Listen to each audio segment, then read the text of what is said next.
Good morning, good morning, good morning. Welcome to another edition of Morning Kickoff with Unbiased Opinion. I am your host, Tony, a.k.a.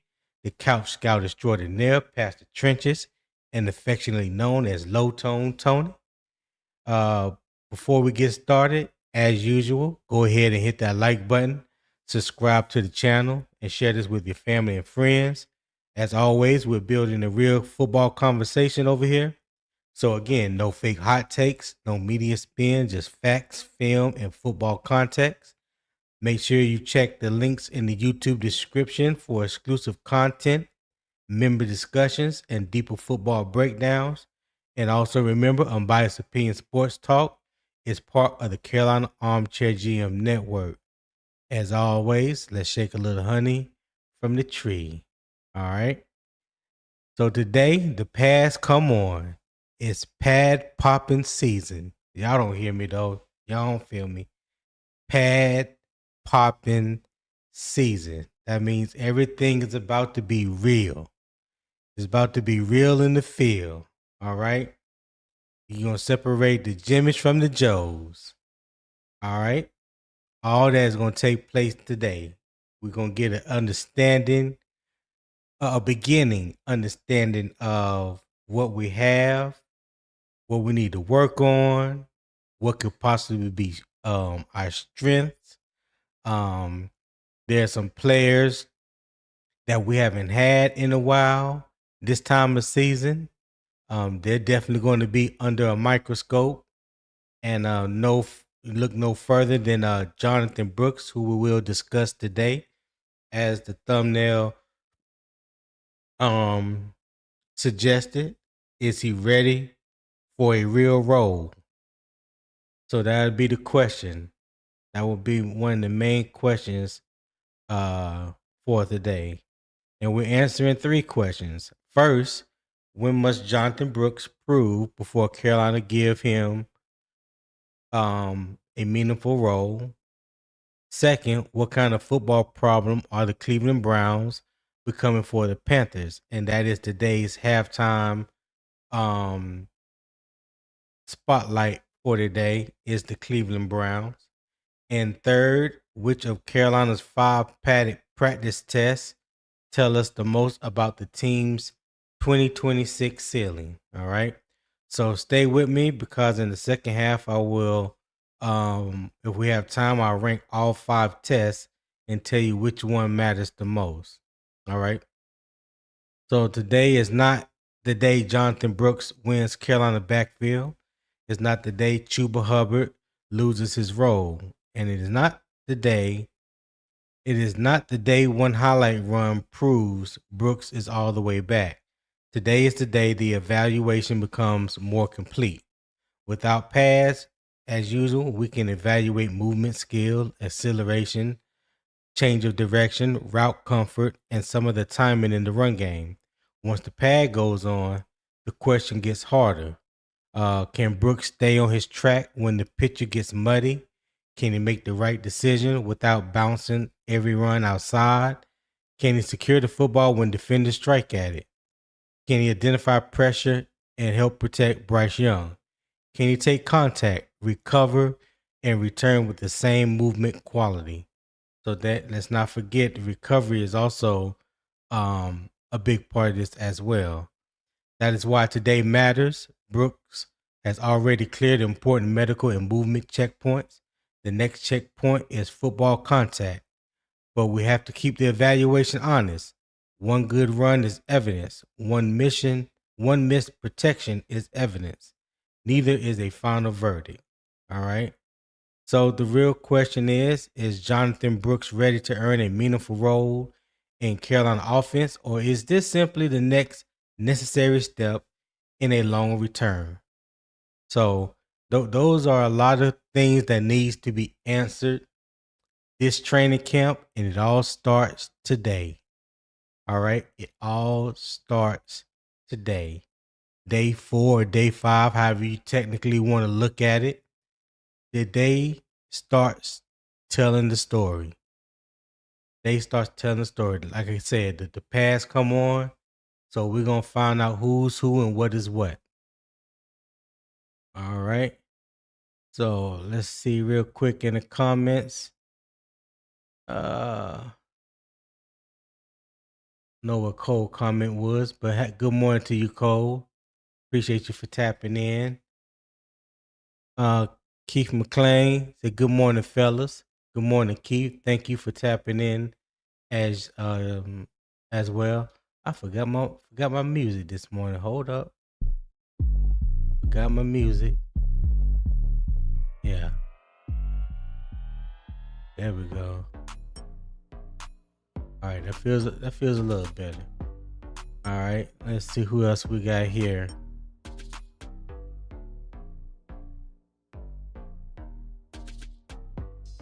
Kenny S said, "Is this a wide body beat?" No, Kenny, this is not a wide body beat. All right. Appreciate you for tapping in, my guy. Kenny also said, "Good morning, y'all. Good morning." Hit that like button for me. Gerald Sticks Jones said, "Good morning, UO Sports Talk fam." What's going on, Gerald? Appreciate you for tapping in, my guy. Appreciate you for tapping in. Hit that like button as well. Tim Bollock says, "Good morning." Good morning, Tim. Thank you for tapping in as usual. Thank you for your support. Make sure you hit that like button. King James said, "Good afternoon, Tony. Good morning, Panther Nation. Keep pounding, King James." Hey, I appreciate that support. Thank you for that.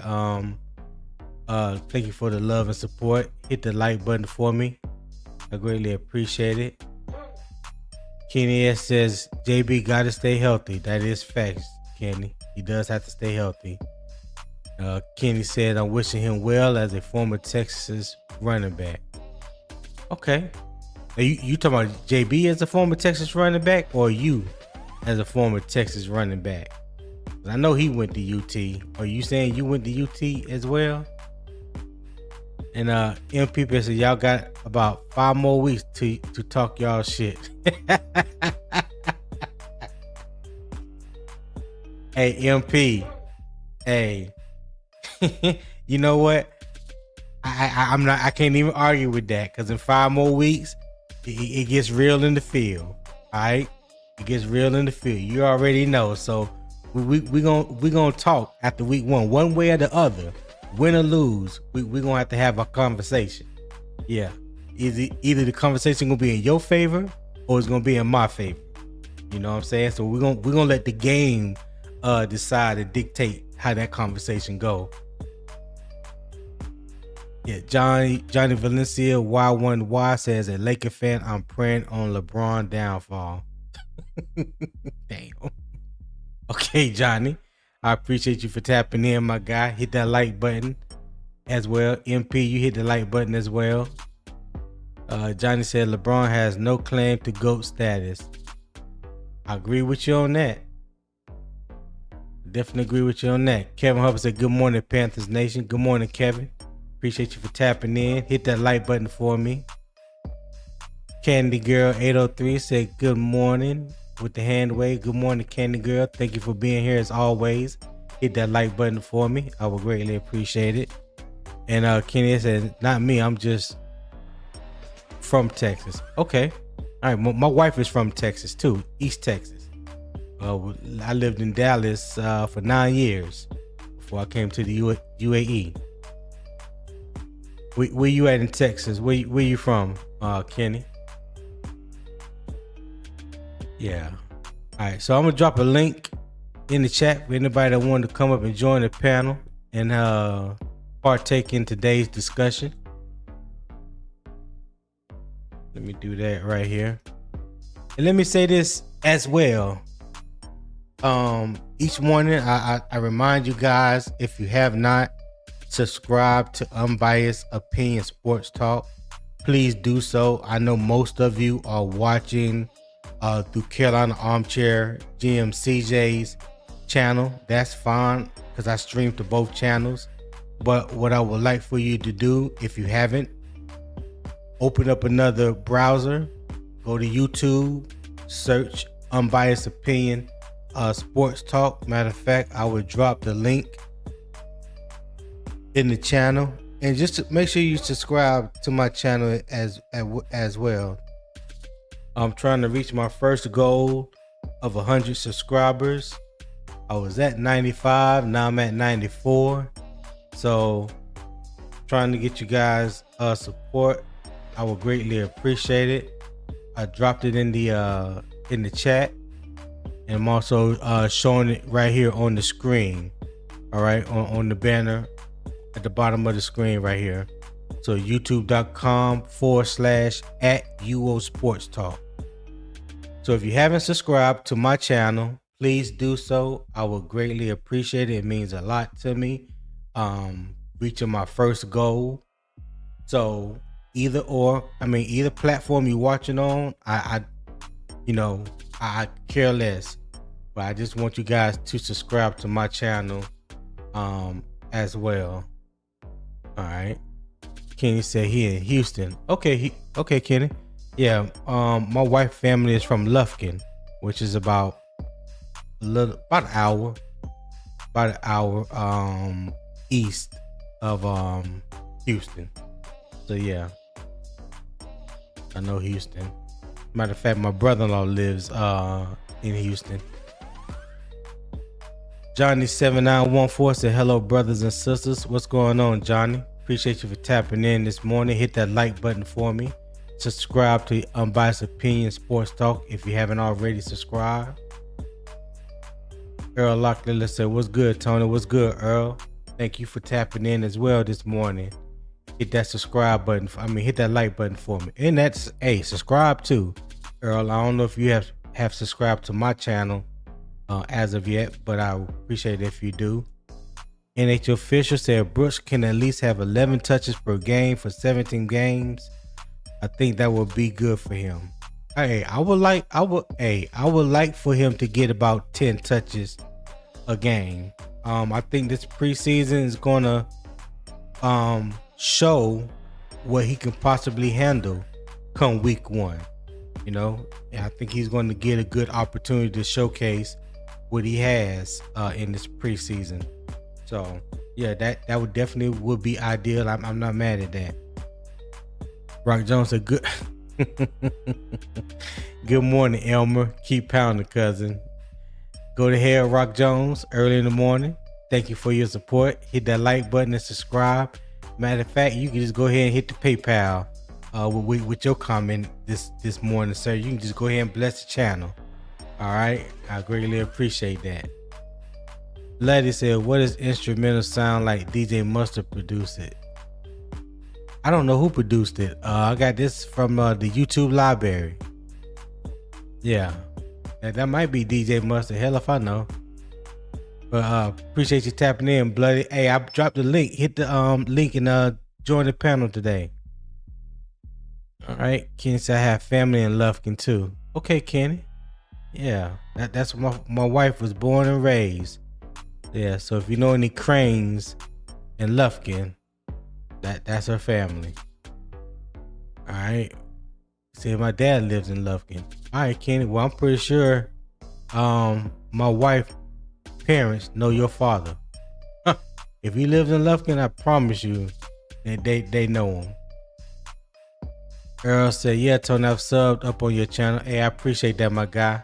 Salute. Kenny said Brooks good enough for 15 touches and 150 yards. That's why he's an X factor to me. Okay. All right. So, all right. Hey, what's the weather like where you guys at right now? Tell me what's the weather like in Charlotte and surrounding areas? I know some of you in South Carolina, Columbia, Joe. I know you in VA. What's the temperature like? What's the weather like this morning in those great places? It is a smooth 100 degrees Fahrenheit here in the UAE at 3:15 in the afternoon. But I do have to tell you, I don't think the humidity is as bad this summer as it has been the previous 8 summers since I've been here, since 2017. So yeah, You can go outside. I can go outside without feeling like the devil is trying to bear hug me, and all that kind of stuff. Breaking out in cold sweat before I even get in the car. Which is crazy. It is definitely crazy. Right. Jay Hudge, what's going on, Jay Hudge? Appreciate you for tapping in. My guy hit that like button. He said 76 degrees where he's at. Rock Jones says 70 and sunny in Murder Beach. Not murder, he said murder. Yes, sir. Pop in. What's good? What's good? What you said? Good morning. That sounds like a Diddy beat. You know what? I'm not. He said, "LOL, baby oil special." You know what? I can't with you today. Not today. Gerald Sticks, I'm in Raleigh. It's going to be 92 degrees with thunderstorms this afternoon. Oh, okay. I thought you was in VA. My guy. King said 6 a.m. and 79. All right. Yes, Tar Heel popped with his BS. As usual. You can expect that. Appreciate you for tapping in as well, my guy. Tim says 74, partly sunny in Hickory. Okay. So it's not raining no more in Hickory, Tim? I know it's been raining. I think it was like late last week or early last week. You said it was raining in Hickory a lot. So hopefully you guys have got past that. D-Cash said, Tony, hey, what's going on, D-Cash? Appreciate you for tapping in, my guy. Hit that like button for me. I greatly appreciate it. Tar Heel said, what it do, Tone? Hey, I can't call it, man. Trying to shake a little honey from the tree, as usual. Poppins, absolutely. And Tar Heel. King James. Okay, that's right. King James, you're in Virginia. 76 and a 757. All right. And sunny. Got you. Hey, Poppy, hit the link, man. Come on up and holler at your boy, man, so we can get started with today's topic. Mr. Jonathon Brooks. We can talk about Mr. Jonathon Brooks today. The unknown. Okay.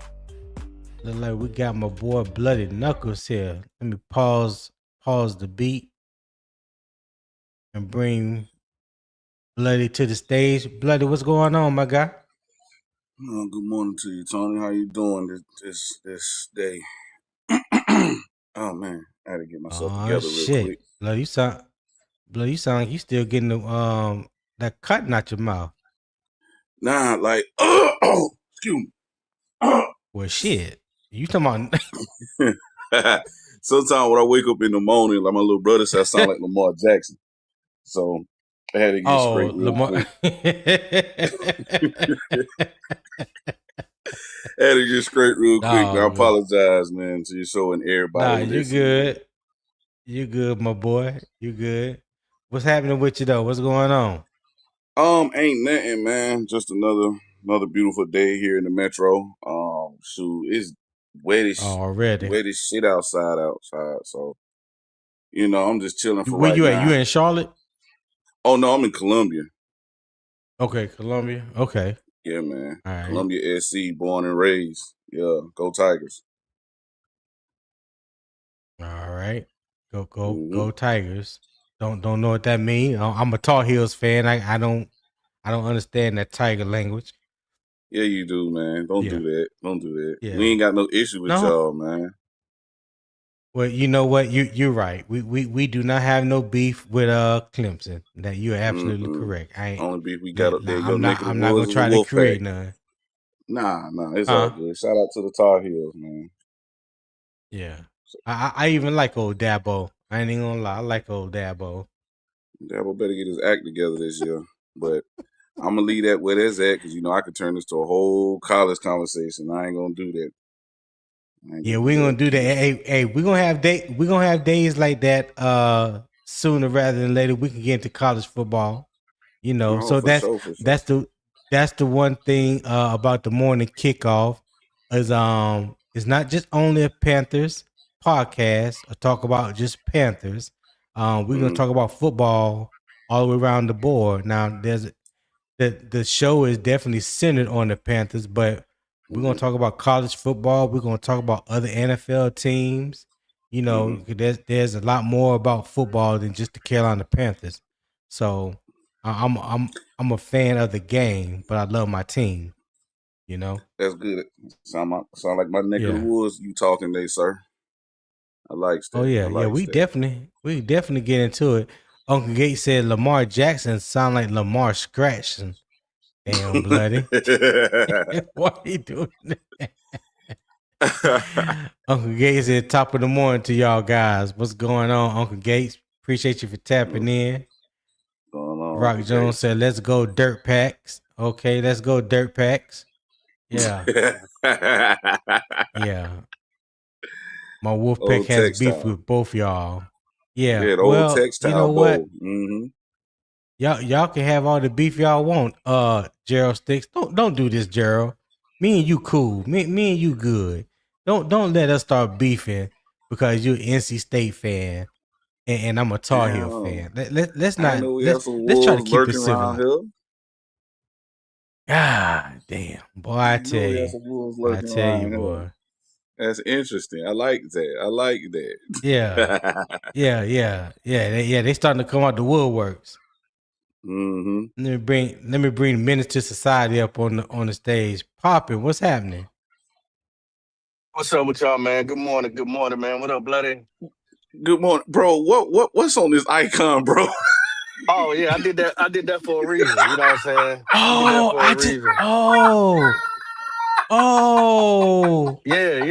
Yeah. I want all the smoke. Yeah, I woke up feeling violent this morning. Pull up if you want some, Red. Where you at? Yeah. And see, I did it on this platform because this is where it originated from. Y'all don't know, now you know. Wait a minute. How you make? God. I can't even make that thing big. I'm trying to make it big. Yeah, blow it up. Get out, Red. How you blow it up? You out your nest. I know you out your nest, Red. Bro. What the fuck? Oh God. Okay, so this is the kind of time we go today. Okay. Damn, Poppy, what? Good morning. What? Clearly, there's a conversation that has happened somewhere that I don't know nothing about. I'm shocked too. I'm eager to know where the hell this is going. That's funny. Wow. That is funny. Well, Poppin', sir, before we get started, the floor is yours, sir. If you want to explain the meaning behind this logo, the avatar, sir, the floor is yours. I ain't got no meaning, man. I just Uncle Red ain't hit me up in a minute, so I figured this is one way to get his attention. This nigga is sick, bro. Uncle Red, come holler man, at how me. do you make this? How do you make this big, man? I do not. How do you blow this up, dog? Red ain't pulled up and holler at me on my show. Nothing. Like, what's up, Red? Hey, if Mr. Swarm in the back, just let me know. I'll drop down because I got to witness this shit. Hey, man, this is funny. Rashad, what's going on, Rashad? Damn, Papa choosing violence and the show ain't even started, dog. Yeah, I thought. Rashad, what's up, Rashad? What it do, bloody pop? What up, Rashad? Yeah, first day padded practice. I'm ready. Yes, sir. The pads start popping today, my friend. Yeah, a lot of stories are gonna be told today. A lot of stories. Hey, the first day, the first page of the book will be read today. Hey, you can read it right quick, man. I'm about to go ahead and get it right fast, man. To be real, I just got my ass up right now. Yeah, I'm still getting ready. Okay. You hear me? Yeah, he ain't popped up, but I know when he see this, he will pop up. Wow. Blood, don't you go nowhere. Huh? Oh, man. Go nowhere, Red. Bloody. We got eggs to cook this morning. Hey, Papa, you working today? I ain't gonna lie, I am very hungry too. Yeah, Shit. yeah. I'm working right now. Oh, okay. I thought you was probably at home. Well, I wish. I'm trying to hurry to get done so I can go live tonight. Papa said he with the bullshit today. He want all the smoke. That's what I'm talking about. Get the hell out the way, blowing that damn horn. I'm at the truck stop right now, so somebody just whatever. I don't know. It's a car that sounds like a moped. Oh, damn. Yeah. That's exactly what it should sound like too. Well, the first half is about Jonathon Brooks and the return to contact. All right. So I'm gonna start off with the facts first. And matter of fact, let me go ahead and bring this up. All right. So of course, he was the 46th overall pick in the draft, the 2024 NFL draft. 9 NFL carries in 3 games, 2 ACL injuries, same right knee, and today will mark his first day as far as padded training camp practice. Now he did begin training camp this year healthy. We know which a lot of us, was hoping for, that he would be healthy coming into training camp, but this is the first day that he will sustain any type of contact with pads on in the Panthers training camp. All right. During the opening practice, Mike K observed Brooks cutting well through traffic and receiving some work with the first team offense. Mike K also reported that Trevor Etienne received first team work. First team reps in a rotation indicates evaluation, not a finalized depth chart. Dave Canales said Brooks looks fast and strong. More importantly, Canales outlined what he wants once the pass go on. He wants stay on the run track, handle protection responsibilities, adapt to contact and go into the ground, play with confidence, allow the timing to return. That is a more useful checklist than asking whether Brooks breaks one long run. Now let's put Chuba Hubbard into the conversation fairly. All right. Chuba Hubbard last year ran 134 times for 511 yards, a 3.8 yard average, and 1 rushing touchdown in 2025. He also caught 30 passes for 223 yards and 3 touchdowns. That was not his best rushing season, and his role is not immune to competition. But one down year does not erase NFL experience, protection, responsibility, weekly preparation, or proof that he can handle professional volume. The room also includes A.J. Dillon, Trevor Etienne, and other competition. Brooks is not competing against an empty depth chart. He is trying to establish trust in a room with multiple options. All right. So I'm gonna ask you guys in the chat, and then we can start off with the same question for the panel. Will you be grading Brooks against his draft status, against Chuba, or against the full responsibility of an NFL running back? And Bloody, you can start. You can take that one first for the panel. Well, as people know in this community, I'm always hard on all the players and on our team and other teams in general. So I'm gonna have to say, for me, when it comes to Jonathon Brooks, I have to grade him against our number one. And the reason why I state that is because he was brought here to be RB1. We all know this. Right. We already know about his minor setbacks. You spoke on that, so there's no point of me, re-saying that. But just speaking to right now and into the future, he has to showcase what left he has in this body of his. He has to showcase how well he has gotten over the hump of his tumultuous career he's unfortunately been dealt with. And this is the best opportunity for him to showcase that right now today with these pads on, because we do think that he has something left, but he gonna have to sit here and fight for that spot. And yeah. Okay. All right, Poppin', what you got? Repeat the question for me one more time. Okay, I will do that. Thank you, sir.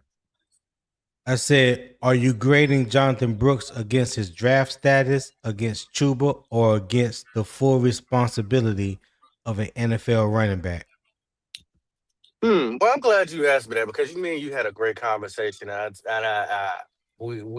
was offline. I ask people this question: are you going off the draft expectation, or are you going off of what the organization and what they said? And since he was a second round pick that they moved up for, just like they did somebody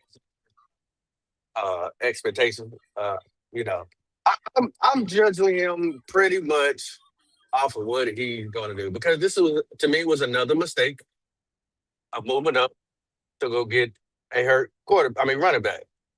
I think this is diabolical that you put out there return to contact. That's crazy. Yeah. Crazy choice of words right there, sir. He's running back 3 in my book. He's running back 3. Okay. Because I don't see the point of having Dylan here, claws or neck, and he hasn't proven anything. I don't. So you have AJ Dillon as running back as RB2? I have him cut. Oh, okay. I have him cut. Well, who you have as RB2? Trevor Etienne or HA. Okay. All right. I think he has so much that he could show and prove, and he has the tape to show it. He's not a kick returner. He's not a punt returner. That's not his forte. He is a running back. He just hasn't gotten the snaps, and he ain't been injured, which I also blame coaching staff. Facts. You putting an IV bag on one, cramping, and another running back who's hurt. Why you didn't put Trevor Etienne in there? But back to Jonathon Brooks. Jonathon Brooks, I have no expectations for him because he hasn't given me anything to look forward to. To me, the best Jonathon Brooks you're going to see is a healthy Jonathon Brooks. Him staying healthy is my only expectation for him. I know that might sound a little harsh, but that's all I really can ask. No, speak your truth. Speak your truth. Rashad, what you got, Rashad? Let me hear that question again. So, are you grading Jonathon Brooks against his draft status, against Chuba, or against the full responsibility of an NFL running back? I would say a little bit of both. Whatever Poppin talking about, Poppin is talking a little bit crazy right now. I think Jonathan Stewart, I think he's pretty safe. I think they're gonna give him an opportunity to show what he can do. He was a second round draft pick for a reason, and I don't believe Dan, Dave are going to what's that word I want to use? Hold back. I think they're gonna cut him loose this preseason, this training camp, and I don't think he's going nowhere. I think he's gonna be legitimate number 2.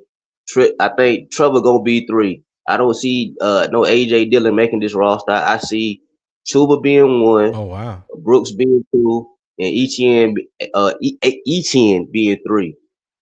But I believe Jonathon Brooks is going to be he's going to be a very, very crucial part to this running game this year, and I believe if healthy, he will show why he was the first running back taken in 2 years ago.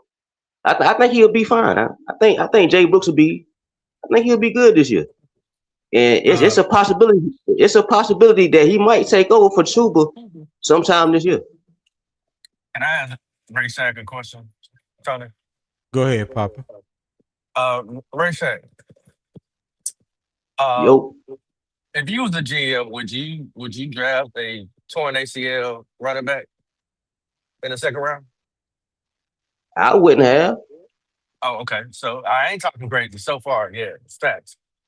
My second question: do you believe, since he's had 2 torn ACLs, that they're just gonna go ahead and just throw him out there, or they're gonna slowly bring him up to par? Since he hasn't had any physical contacts in an NFL game within a year and a half or so. You think they're just gonna throw him out Well, there? I put it like this: this is 3rd year. He has a 4-year contract. I mean, I believe that I don't believe they have to rush him out there. I believe they can bring him on slowly, but Oh, okay, hold on, slowly. Rachel. You say they'll break him around slowly. If that's the case, that means somebody else has to step up at number 2.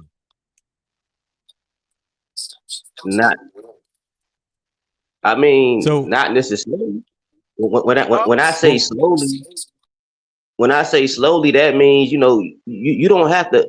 Okay, this say you give Chuba, he averages maybe 15, 17 carries a game. Then you can give Brooks about, you know, 5 or 7, 8 to 9, and then you still got like reverses and things like that. And then you still got Bryce on a few scrambles.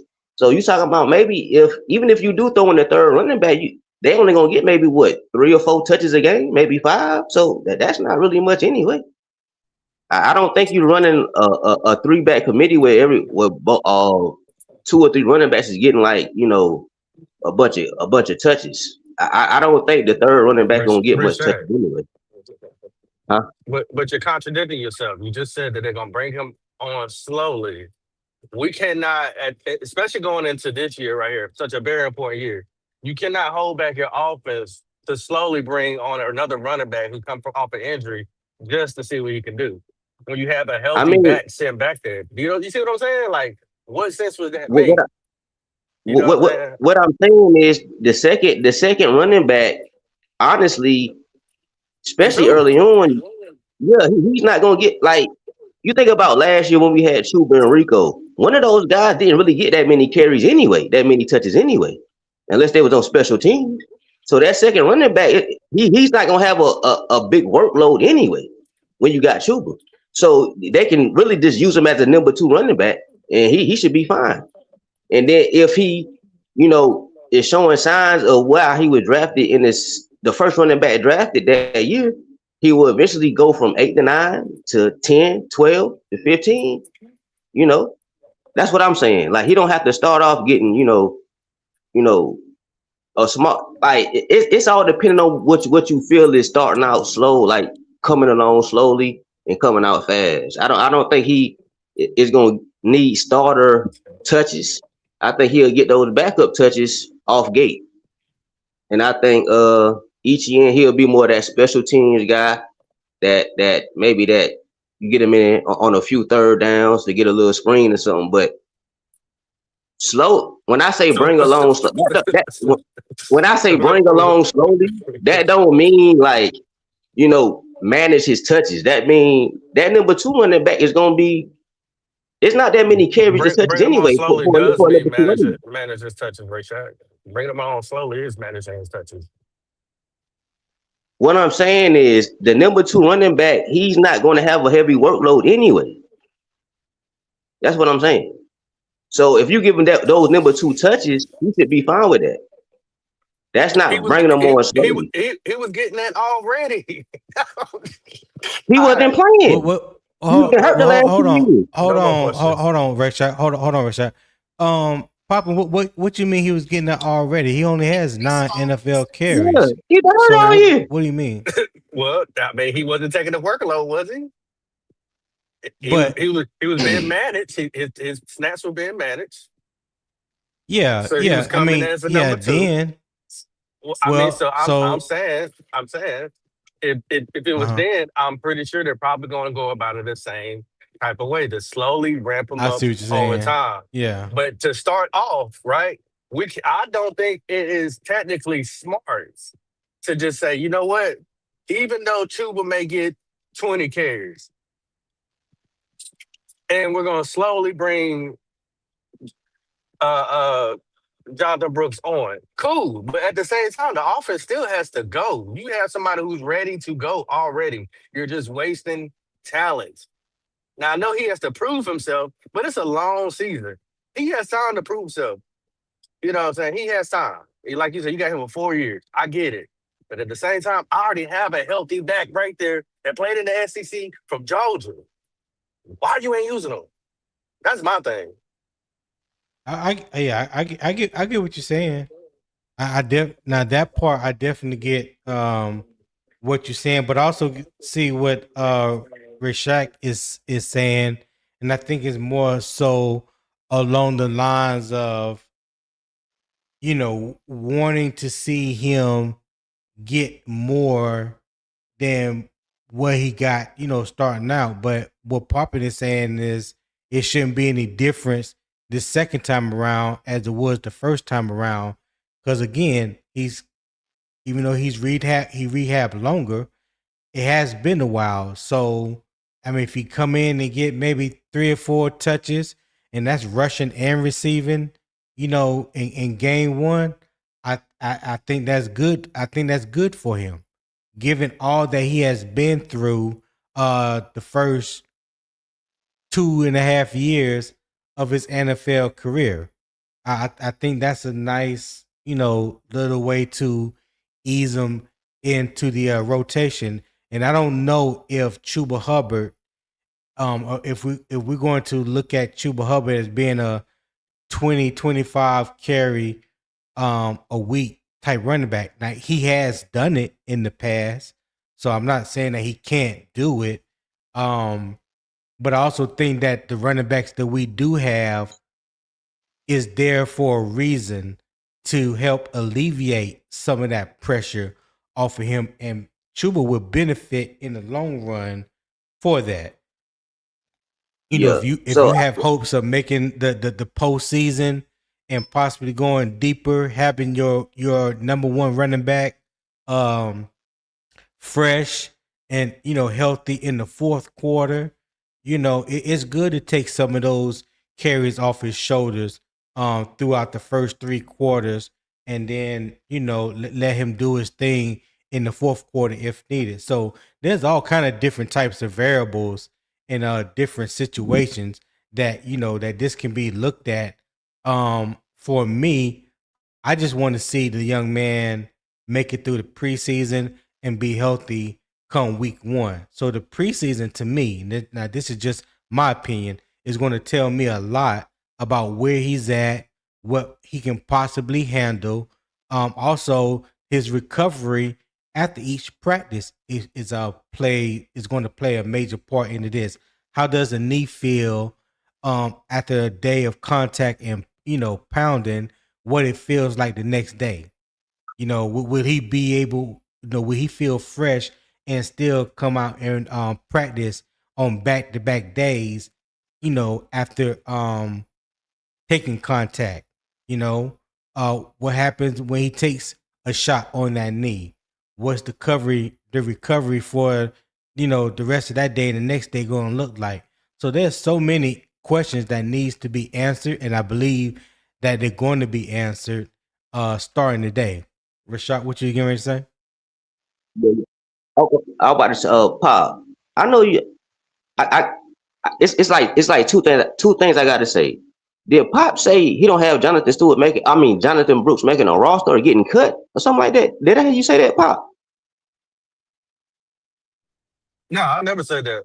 I said right now, in my opinion, he's running back 3 because I don't want to lose the momentum of the offense just for him to come on. I think if you're going to slowly bring him on, that's fine. I agree with Tony. If you give him, you know, 3 carries a game, 3 catches a game for, you know, the first couple games, cool. But at the same time, the offense has to keep going. We have a fresh running back there, ETN, who can take off some of that load for Chuba. I said Dylan gonna be cut. I don't even know why Dylan's even here. That's Okay. Okay. And I think you was on a certain guy's show yesterday by the name of Tweed. And I remember him yesterday saying something about, it's like a kid, when you're trying to teach them to ride a bike, and you know how you don't want to let them go because you don't want them to get hurt or something like that. And sometimes you just got to let them go and ride that bike on their own. That's how you got to do Jonathon Brooks. You can't be scared. You know what I mean? He's in his third year right now. You like Tone said, you got to test that thing out. See how he wake up the next morning. You know what I'm saying? Because you can't baby him right now because he in his third year. You did that his first 2 years because he was just coming off injuries. This right here is a proven year for him. He got to go out there and show that. You know what I mean? It can't be none of this, baby steps. I mean, you can't just throw him out there like, oh, hey. Say what? That's what I'm trying to say. Methodically, if you watch how their patterns are, they baby the players, which I understand why, because that does show that they care. But at the same time, while they're doing that process and ramping him up slowly but surely, you have to still be able to take in consideration on how you want the offense to keep moving. It can't stop for one person. You know what I'm saying? Like, he's no better than anybody else right now until proven. He's unproven until proven. So I'm not going to sit here and sacrifice my run game because, I went and got him in the second round. Well, that's y'all fault. Yeah. How are you sacrificing anything? How are you sacrificing anything? You don't know. We don't know what you can do. Because Tony just explained to you, there's so many variables that you got to take in consideration. It's a difference of being in shape, in football shape, and then getting hit and then waking up and seeing how you're going to be the next morning. Like, have you ever been in a car wreck? Like, you might have been fine that day, but the next day you're like, dog, I'm sore all over the place. Yeah. So that's what he had. He hasn't had that in 2 years. He hasn't had that. He hasn't had that. Even the minimal attempts that he had, he hasn't went through the torture and the treacherous time of getting back healthy, recuperating. He's been trying to get back on the field, period, with no contact. He got hurt with no contact. So that's what I'm saying. Like, he hasn't been yet. Chuba is a veteran. He's done it. ATN has had a few snaps. He's done it. Like, and he did kick return. So what I'm saying is they're going to baby him, but I just don't want to lose the momentum of the team on the running game. It shouldn't just slow down because we're waiting on him to do something. Or because he's a second round pick. It shouldn't. I don't think that's babying him. I don't think, testing him out and seeing how he feel the next day is babying him. What I'm saying is you do that with all players that's coming off injuries. You know what I'm saying? But what I'm saying is he's been in the league. This is his third year. He's been baby his first 2 years. I get what all you're this baby stuff, that's out the window now. You gotta throw that man out there and see what he can do. I understand that. I believe he's gonna throw it there. But I think that's where we disagree with you at right there, Rashad. You just can't just throw him out there. Throwing him out there is subsequently saying that no matter how you feel, we need you out there right now, and that's not the case. Like, we are not pressed to the point to just throw him out there and see what he can do. And I've said this before. I said this after before he tore his ACL the second time, and I said it afterwards. I said it when we drafted him. If you drafted him with the mindset of him being your future RB1, then you need to treat him and handle him as your future RB1. There's no need to rush him out there when you have other options in the backfield. Like, Chuba may not be the quote unquote superstar, but he's a very dependable, very reliable running back. There's no rush to just throw Jonathon Brooks out there. So that's why I really disagree with you on that. We all want to see what he has, and we all want to see him regain the form that he had at Texas. Well, if that's how you feel, then you have to be patient enough and let that come to fruition. There's no need to rush it. We seen what happened. We seen what happened the first time. We seen what happened the first time Carolina rushed him back, and he only lasted 3 games. Go ahead, Bloody. Well, you just answered my question. There you go. What was the question? I was just about to ask. Well, shoot, ain't we threw his ass out there after he told his shit the first time? Yeah. That was one of the things that I. So let me just back up to when we drafted him.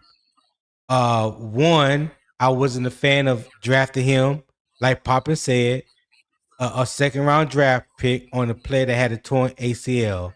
I liked Trey Benson that year coming out of the draft out of Florida State because he was healthy. All right. Even though he had his injuries early on in his college career, that last year he played a full season at Florida State. And to me, based off production that year, he was RB1, right? So and I try to tell people the man just tore his ACL like I think it was like November, December, something like that. Prior to the draft, right? It typically takes 9 to 12 months for you to be physically ready to get back on the football field. I ain't even talk. We're not going to even talk about the mental, but just physically. And I didn't think that there was enough time between when he tore the ACL and when training camp happened, and everybody was excited because they talking about, oh, JB running this and that and this. I like, pipe down, calm down. If this man, again, is going to be our RB1 and that's your hopes for him, there's no need of rushing him back. Let that man sit out the year and let him get healthy. I said that, documented on tape. They brought him back, week 8? Something like that. I think it was right after the bye that season. Played in 3 games. Tore the ACL again. Then they going around, there was reports, the surgery wasn't done right the first time. Well, if you knew that, if that story is true, I never found anything credible that said that it was, but the story was out there, right? If that was the case and you knew that the surgery wasn't done right or something wasn't right, then why would you rush him back onto the field? Didn't make sense to me. So, so just like now, of course, he's had more time to let the ACL heal and rehab and stuff like that. But this is the second time. You know what I'm saying? So learn from your first mistake. That's my thing. Learn from the first mistake. Don't rush this young man back out there on the field unless he is 100% ready to go. And again, if he's going to be your RB1, you have to treat him as if you want him to be your RB1. Go ahead, Bloody. Oh no, I mean, shoot, you said a whole mouthful right there. Ain't nothing else I can say after that.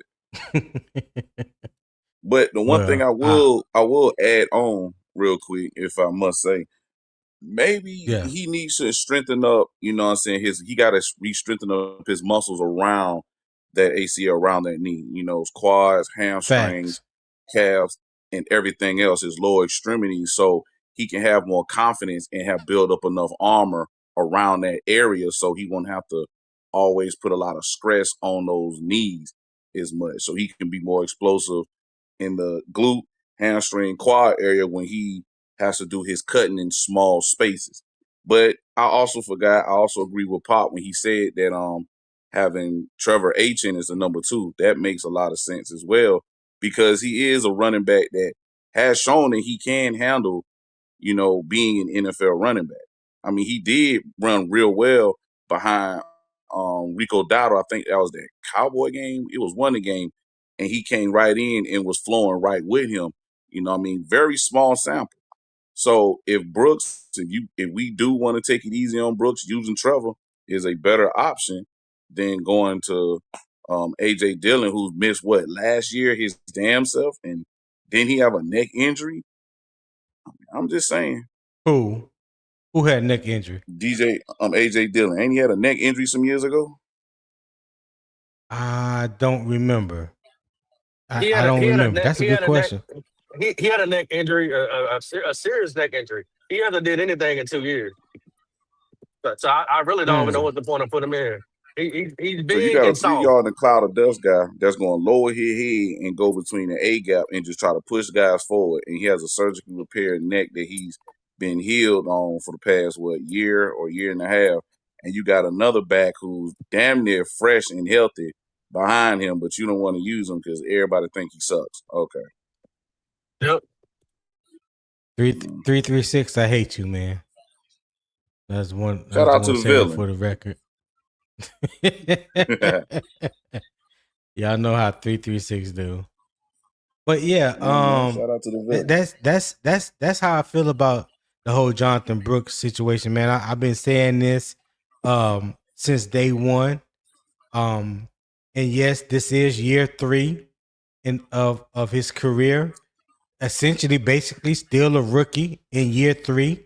He has not really, in my opinion, experienced enough football to look at him and classify him as anything less than. To me, he is still a rookie, a third-year rookie. It's like you done redshirted 2 straight years.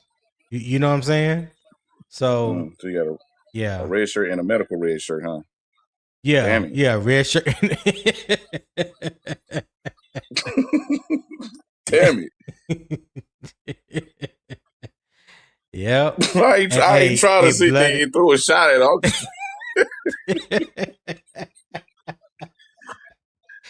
I wasn't trying to throw a little shot at the man. I'm just saying. But that ain't good. Like, hopefully get his act together. If not, hey man, we got an RB2 waiting to run. So our running game should be in a solid situation. Just as they utilize it. Poppin', there your boy, Red Swarm. What's happening with you? He said, great afternoon, Greek, and great morning, Poppin' and Bloody. Hey, Red Swarm. Hey, somebody looking for you. If you look at the avatar here, let me put it in here in the middle so Red Swarm can see it. If you can look at Poppin's avatar, he got beef with you this morning, sir. He started first thing this morning, haven't even read the first, got started or anything. He just came in with all the smoke, looking for Red, calling Red out. So, hey, sir, whenever you want to hit the panel, and you and Poppin, y'all might need to address this appropriately. If y'all want to go to the debate stage, I do have a wonderful debate stage for you two gentlemen, and y'all can hash out whatever it is that y'all feeling, man. Yeah. Pull out, Red. I can't wait. What I do now? God damn, I'm always doing something. You wrong for that. Damn, what I do now?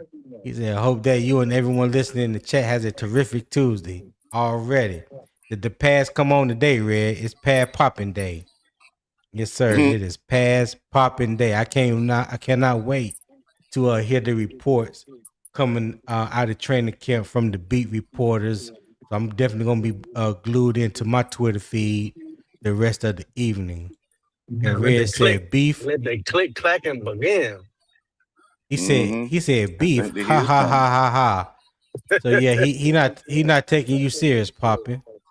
Yeah. Or Red Feinbaum ain't taking you serious this morning. Yes, sir. It's gonna take him time to get off his perch. All right, so we'll go on to the next slide here, and this talks about the evaluation standard for Jonathon Brooks. One is going to be his movement, acceleration, deceleration, the cutting, and trusting the repaired knee. 2 is going to be his assignment, the run track. Can he stay on the run track? Protection, routes, check down responsibility. Level 3 is going to be the contact, his contact balance, his ball security, his pass protection technique. And level 4 is repeatability. Like I just mentioned before, his recovery, the consecutive practices, same movement quality. All that is going to be imperative, and things that I'm pretty sure that the Panthers training staff is going to monitor each and every day throughout training camp, as they should. It would be a dereliction of duty if they didn't do these things, right? So, Bloody, go to you first. How you feel about the evaluation, the 4 evaluation standards for Jonathon Brooks? I think all 4 evaluations is fair. I like all 4 evaluations. The main thing, I'm not even worrying about him with the contact because that's not his typical running style. I have seen the Tampa tape to where he could, take on these cornerbacks and lower the shoulders because, these cornerbacks, they're not good tacklers like they used to be back in the day. But my main thing is, the movement. We all know why. But it's his acceleration and deceleration. That's his gift that he's been blessed with. The quick feet, the in and out cuts, making guys miss in small spaces. That's really what I want to see that he possesses. I mean, if he can replicate that, then I think we have the running back that we've been thinking that he could possibly become. Having some of that long range speed that he showed at Texas, even though that's a long time ago, that's something that we really need to see that he has. And like you say, the repeatability, that would be the second most important thing. How does he recover? How does, like how Pop was saying, know how to not only take those hits, but how did he wake up the next day? Those ice baths, going to the treatment. Will his body be able to hold up from an actual number 2 workload, that he hasn't been taking for the past few seasons? That's the number 2 concern for me. But those will be the main 2 in that order will be the most concern: movement and repeatability. Okay. Poppin', what you got?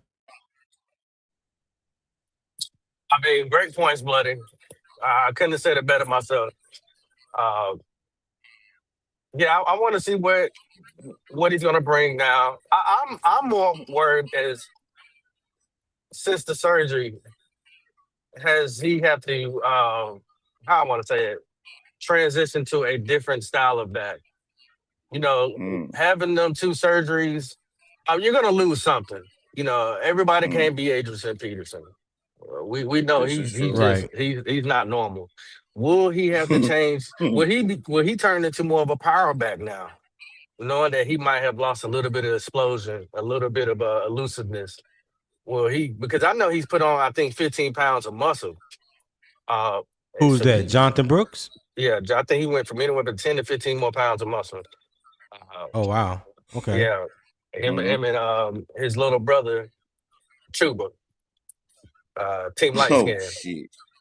They've been hitting the gym real hard. So pause. Yeah. So I wonder if maybe I'm just wondering, maybe his game has changed. A lot of athletes, just except for a reference like basketball, when they tear ACL or something like that, right? They don't have the bounces, they don't have the ups the way they used to. So now they start to learn how to, shoot a 15-foot jumper now. Now they have to work on a different craft to still be able to bring something to the game. I'm just wondering, maybe now he's going to turn into more like a power back because of losing that. So I'm curious. Power back, Brooks. That's interesting. I don't take him as a power back because regardless of how much weight, muscles that he has put on, his running style is his running style, and his running style has never given me a power back vibe. He has a good build. He runs slightly behind his pad. He doesn't run as straight up like Eric Dickerson did back in the days. He has a little twitch in between the tackles. I mean, he's a north-south runner, if you ask me, with a little wiggle. Yeah. But yeah, power back. I wouldn't label him But as see, you that. used to see that. That's what we used to seeing. But I'm saying since coming back from recovery, if he's lost some of that, maybe he's had to tweak his game and add some more things to a tool belt. He's like, you know what? I've gotten bigger. I've gotten stronger. I may not be as fast as elusive as I used to, and I might have lost a little bit of wiggle, but I could still get through Right. this hole, and maybe I can run you over this time now. I just don't have what I used to have, but I'm bringing this though. I'm coming with a punch. What I'm saying. When No, I I hear got power you. back, I first got thing you. when I hear power back, I made up this name for this dude. My little brother knew I was talking about was Ezekiel Elliott. I called him power back Zeke, and what I mean by that is after he left what it is Cancun and he put on them pounds, Zeke wasn't explosive no more. He was just a 3 yard in a cloud of dust. He just lowered his head and just mauled over. So I Yeah. said, yeah, he's power back Zeke now. He's trash now. So I mean, hopefully Brooks don't become power back Brooks and just lower his head and just push his damn TBB. legs like he been pushing his leg. So Ah, like I need him to be explosive. If not, hey man, we got your replacement right here. You know what I'm saying? ETN going in there. Maybe this really should Well, be an ETN show because I think this is gonna be the breakout year for ETN if Brooks is power back. well, bloody. I don't mean, I'm not trying to cut you off. Some things Yes, just sir. need to be tabled because there's a deeper discussion that is about to be had. So I think me and you gonna sit back and we're just gonna I'm going enjoy the on show. mute. Yes, Coming to sir. the stage, my man, my brother, Red Feinbaum. What's happening with you, Red? Good morning, good morning, good morning, and good afternoon to you, sir. To you, good sir, yes, sir. What's going on, man? How you feeling, Red? Well, Tony, to be honest with you, Greek, I'm feeling great. I'm feeling great. I don't know no other way to feel. You know what I'm saying? In the midst of receiving bad news and understanding that the enemy has been laying a wait for me, but I'm that type of Conan the Barbarian. I hope they know what they're asking for. I hope they know what the enemy asking for. Who are you talking to, Red?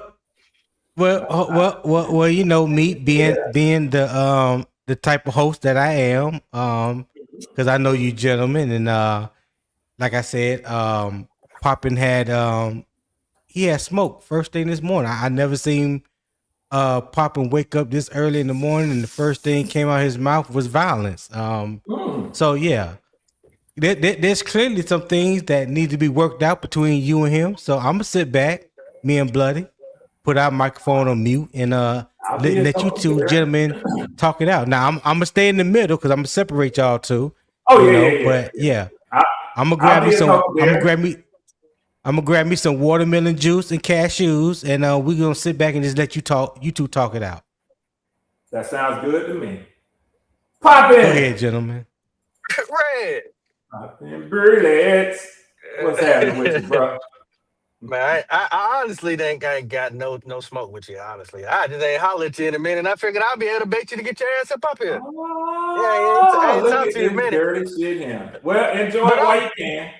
But I did hear you say that that y'all got the best duo from what you reports have said. Running backs, since we are talking about running backs today. That you, B. John, let me see if I can pull that up for you. Yeah. That is Brian Robinson Jr. Opinionated. Because I believe that y'all don't have the best combo running backs. And let me ask you a question, Papa. Real quickly. Would that be, when you say you believe, would that be your opinion? Yeah, it'd be my opinion. I ain't got no facts. Okay. I just wanted to make sure we're talking apples to apples here. Right. How I'm doing so far, Tony and Bloody? I'm sorry, man. I had a mouthful of cashews just now. What you say? So, I just wanted to ask y'all do a spell check or a gut check as we move along through this discussion here that I wagered into this morning. So he says he heard me to say that the Falcons have the best running back duo in the NFL, and I said, let me pull the report up for you. And he said that'll be opinion based. And then he said he happens to believe that we don't. And check this out, Tony. I said he said that. Yeah, that's the way he said. I said, now would that be your opinion? And he agreed. Now let me ask you a question. Yeah. Is that not apples to apples? CBS Sports opinion and Poppin' Bullets opinion. Same thing, right? Right.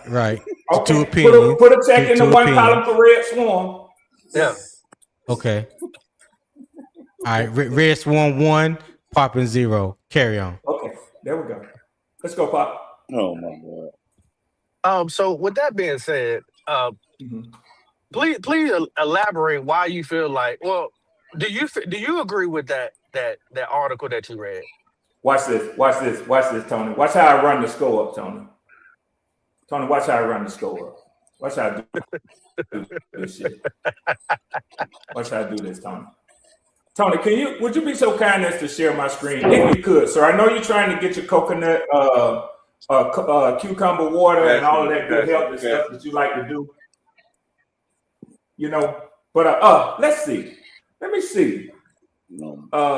Let's see. Who does Red Swarm have more confidence in? Poppin' Bullet, a sworn and dedicated enemy of the Atlanta Falcons, or CBS Sport, a multi-billion-dollar corporation who doesn't show allegiance to the Carolina Panthers, the New England Patriots, the Atlanta Falcons. They're just, ranking the NFL's top 10 running back duos ahead of 2026. Now, you asked me the question, I think, Poppin. Do I believe the opinion piece that I read? I do. Let me keep it short and sweet. Let me see who number 10, Chargers. I'm going to run through these quickly for the people, saving some time. 9, Buffalo Bills. 8, San Francisco, Christian McCaffrey, and whoever is what they say, because he can tote it by himself. Cardinals, Jeremiah Love, Tyler Algier. 6, Rams, Kyron Williams, Blake Corum. 5, 4, 3, 2, 1. There you go. Some people haven't seen this report, but I did. Go ahead, Papa. Well, let me ask Tony and Bloody real quick. Is the score still 1, or would y'all say it's probably 2-0? I would say it's 2 red, 0 Poppin'. Okay, let's go, Poppin'. I'm pleading the 5th. Well, Bloody, you ain't got to do that, man. You ain't got to do that, Bloody. Because he asked for this. He's a grown man. He asked for this. Yeah. I'd ask for him to come on up here and squawk all over this shit. Well, hey, let me ask you this, Red. Did you also another question? You want to go deeper in the hole, or do you want to let me ask you a question? But go ahead, Poppin'. All right, this is my last question. Because I never threw, who I thought number 1 is. I just asked you, do you believe? But let me ask you this, Red. Okay. Did you also say that you'd rather have 1 running back who could do it all instead of 2 running backs as a committee doing it all? I did. So what are we talking about duos for? Because as you can see, let me try this again. You done lost terribly now. Ranking the NFL's top running back duos. So the topic was DUOS. Duos. I get that. I get that. Well, you asked the question, why was I talking about duos in this sense? That is why. Duos. I get that. But my point that I'm trying to bring across you is because you also said that you like a running back who does it all. You have a running back who does it all. Where's the duo? Your backup ain't doing nothing? Let me try this again. He got a point there, Red. No, Tony. You want to help him, but he doesn't. Listen, Tony. No. He just said Christian McCaffrey, whoever the other person is, right? Christian McCaffrey's on the field 99.9% of the time. Right. So he is the featured number 1 back. When they had Tyler Algier, I think that was the best 1-2 punch combo they had. When you had Tyler Algier, I would say, man, yes, y'all had the best 2 deal because Tyler Algier actually was getting some snaps, but then slowly it started deteriorating over time. I get it, but since then, Bijan's been on the field 90% of the time. What duo do you have? There ain't no duo in Atlanta. You have a premier all-star superstar solo back. If he needs to go fart, they might let that number 2 come on the field. Outside of that, it ain't no duo in Atlanta. So let me if I could. I think that when I first started responding to your questions, you were concise, you were tight, you were exactly and directly to the point, and I responded. I appreciate it. Now, I think you're shooting scatter shots right now in your attempt to hit. But let me, in case you didn't hear me the first time, let me say this to you again. The topic was duos. I know that. You asked me earlier, why do I believe that? And I gave as Exhibit 1 evidence of why I believe it. I said CBS's rank. You did do that. Yes, you did. I did. Yeah. And I will still, again, even though you clearly disagree with it, I will go with CBS's ranking over Poppin' Bullet's ranking. I get that. Now, Poppin', if I can, you put a couple of things on the table or on the target with your scatter shot. But let me show you how old Conan the Barbarian. I don't shoot buck shots, I swing a sword. Let me go on and chop your neck off. You said, now in your attempt to talk shit, you mentioned running backs, and you said, well, we're talking about duos, but you couldn't help but wade into individual running backs, i.e. Christian McCaffrey, as part of why the Falcons duo is number 1 in their opinion. And I'll save the people the point of reading it, but look at what ESPN, another reputable source, not just CBS. Now we know CBS, ESPN, all of these are very reputable sports sources. Right. ESPN ranks their executives, coaches, and scouts, rank the NFL running backs, top running backs for 2026. Just so that you don't think that I didn't have a leg to stand on, look at who they rank as the number 1 running back. I'm not saying that he's not. I'm glad you actually showed that. What I'm saying is you should be getting pissed off. Not pissed off. You should be critiquing what they said, even off their opinion, what you said. Hold on. Because like I said, I only brought up what you said and what CBS said or CBS said and ESPN. You said that you want a running back who does it all instead of a running back by committee. So when they mention duo, well, that's not really what Red wants in the first place. So, and then now that it's not something that's displayed anymore because you got Bijan. So it's almost like, what's the point of even talking about the duo with Atlanta because y'all have Bijan? He stays on the field majority of the time. If I was a Falcons fan, I was like, well, we really don't have a duo because we got the primary guy. It's contradictory of what it's saying and what's going on. So watch this. And hopefully I can tighten this up real quick. I think you are trying to commingle, or I would even say conflate 2 different discussions that old Red Swan was engaged in on another podcast. So I was asked on one podcast, would I rather have a duo or a stable of running backs or an elite running back in my offense? And I said elite running back. Well, guess what? I have that. Right. Okay. So I'm good with that. Then on another podcast with Izzy Saints podcast, we were having a discussion about the top duos in the NFL. Now, I never said to have the top duo in the NFL. Did you hear me say that, Papa? No, you never said that. You say you agree with it. That's why I asked you on okay. first. So directly contradicting myself is something that I never did. But no, I'm not saying you contradict. Hold on, sir. I know this hurts. I know this hurts. But I'm next time I'll sharpen my blade so I can cut the head off at the shoulders a lot smoother. So when I said waging into this argument on duos, which I didn't start, by the way, but I'm pretty sure I ended it, just like I'm about to end this one. I still win. Because I'll take Bijan Robinson and our third running back. I get it. Hey, look, Red, my whole point is y'all don't Bijan Robinson as part of that equation.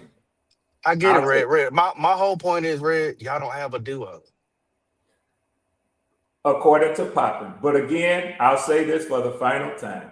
I'll take CBS's opinion piece over Poppin Bullets. That'll be all. Okay, Tony. Back to you in the regularly scheduled programming, sir. I love it. Me too. There's nothing wrong with settling early morning beef, especially when it's new school versus old certified school. Dumbass. I'm gonna just say that. Yes, sir. Yeah. Yes, sir. I had that shit real quick like this morning, Blake, before even I had my breakfast, man. What? Yeah. I had to have a good old conversation. I haven't had a good conversation with Red in a minute, so I knew this was one way to get. I'm gonna pick a better topic next time. Yeah. Duo. And G said, duo don't get on the damn field. Talking about a duo. And G said, did I subscribe to the wrong podcast chat? I came for Panthers content. We're talking about the Falcons.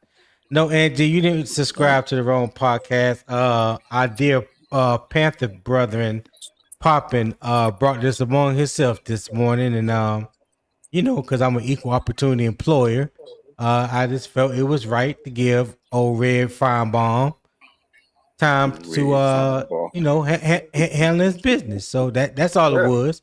We back to a regularly scheduled program. That's all it is. That's all it is. Light scuffle discussion. That's yeah, all, a little light scuffle. Yeah, that's all it is. It's divisional talk. Me and Red been doing this for years. Talk about running back. Angie. Is that Angie or Angie? Who? Aunt G. Yeah, Aunt G. Aunt G. Yeah. Oh, okay. Yeah, Aunt G. I thought you said like Angie. No. Oh, okay. He better watch who he's fucking with before he get what he want. Oh, I thought you meant aunt like your aunt. Like no. Never mind. No. Well, hell, you know what? Hey, listen, I don't know if that's a man or a woman. So I really don't give a damn. But they gotta be careful. Calm down. It ain't that serious. All right, I'm gonna be respectful. Oh, gone. Right. Dino Square Circle said Blue Swarm, the undercover Panther fan. I'm a white walker. CJ said so. Red feels like Bijan is a duo by himself. Okay, that's another discussion. That's another discussion between Red and CJ. See, y'all done got him started. However you want to get it, he'll do it. But I don't like talking like that this time of season because this. I hate the preseason because this is injury season, man. I'm gonna just be honest with you. I don't. Man. Yeah, I get nervous this time. Tried to tell somebody that, Red, but he don't want to hear it. He throwing daggers and shit. But we'll talk about that on another podcast. Yeah.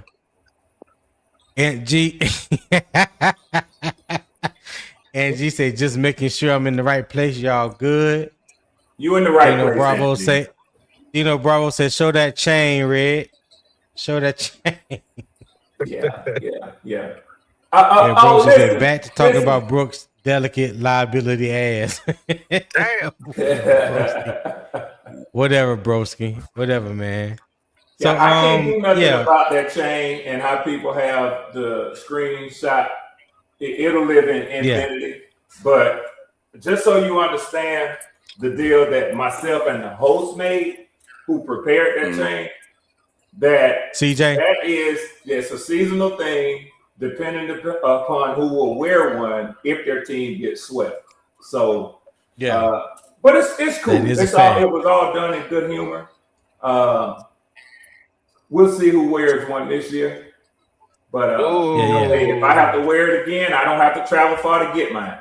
So, well, just in case people forgot what it looks like, let me. Oh, you would do that, huh, Tony? Now you gonna do it? Okay. Well, you got a right to do it. You got a right to do it. Let me just highlight it a little bit for him, because I'm not sure everybody can see it. I just want to make sure everybody can see it, Red. Yeah, have fun. Yeah, there we go. There you go. That Panther looked real damn good on that one. Oh, you said the Panther? Yeah. No, I said the Panther. You said the Panther color? I didn't say the color. It's a hit different. You're wrong for that. Anybody can see that big ass blue chain.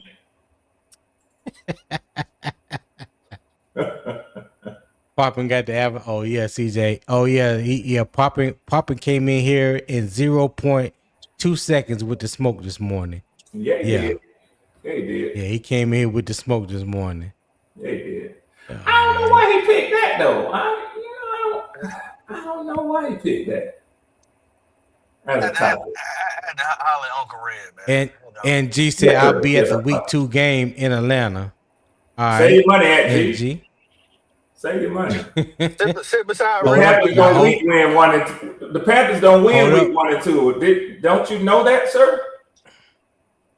Damn it. Well, yeah, you better know it, Red. The tides have turned. Yes, sir. We are doing a complete 180 starting in 2026. You didn't know? No, I gotta be shown. Yeah. Shout out to my man Tip Drill Will Robinson with the $10 super chat. He said, "How effective does our running game have to be a playoff caliber offense?" That is the question. Hey, appreciate that $10 super chat, Will.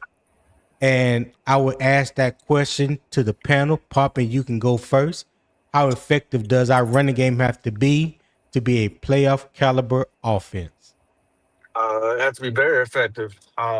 And not trying to shoot no shots at Bryce or anything, but Bryce needs a run game. Bryce also needs a guy that he can go to, that he could dump it off to, that can get some yards when things get muddy. So it's very important if we're trying to get anywhere to have a run game and a do it all back. Let's say it like that. That's why I loved Rico Dowdle, because he did it all. Now, even though he got hurt and things of that nature, but what he brought to the table is exactly what you need. And we're hoping one of these guys can step up and fill in that void. Yeah.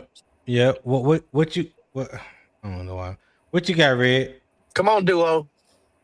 How effective does your running game have to be a playoff caliber offense? I'll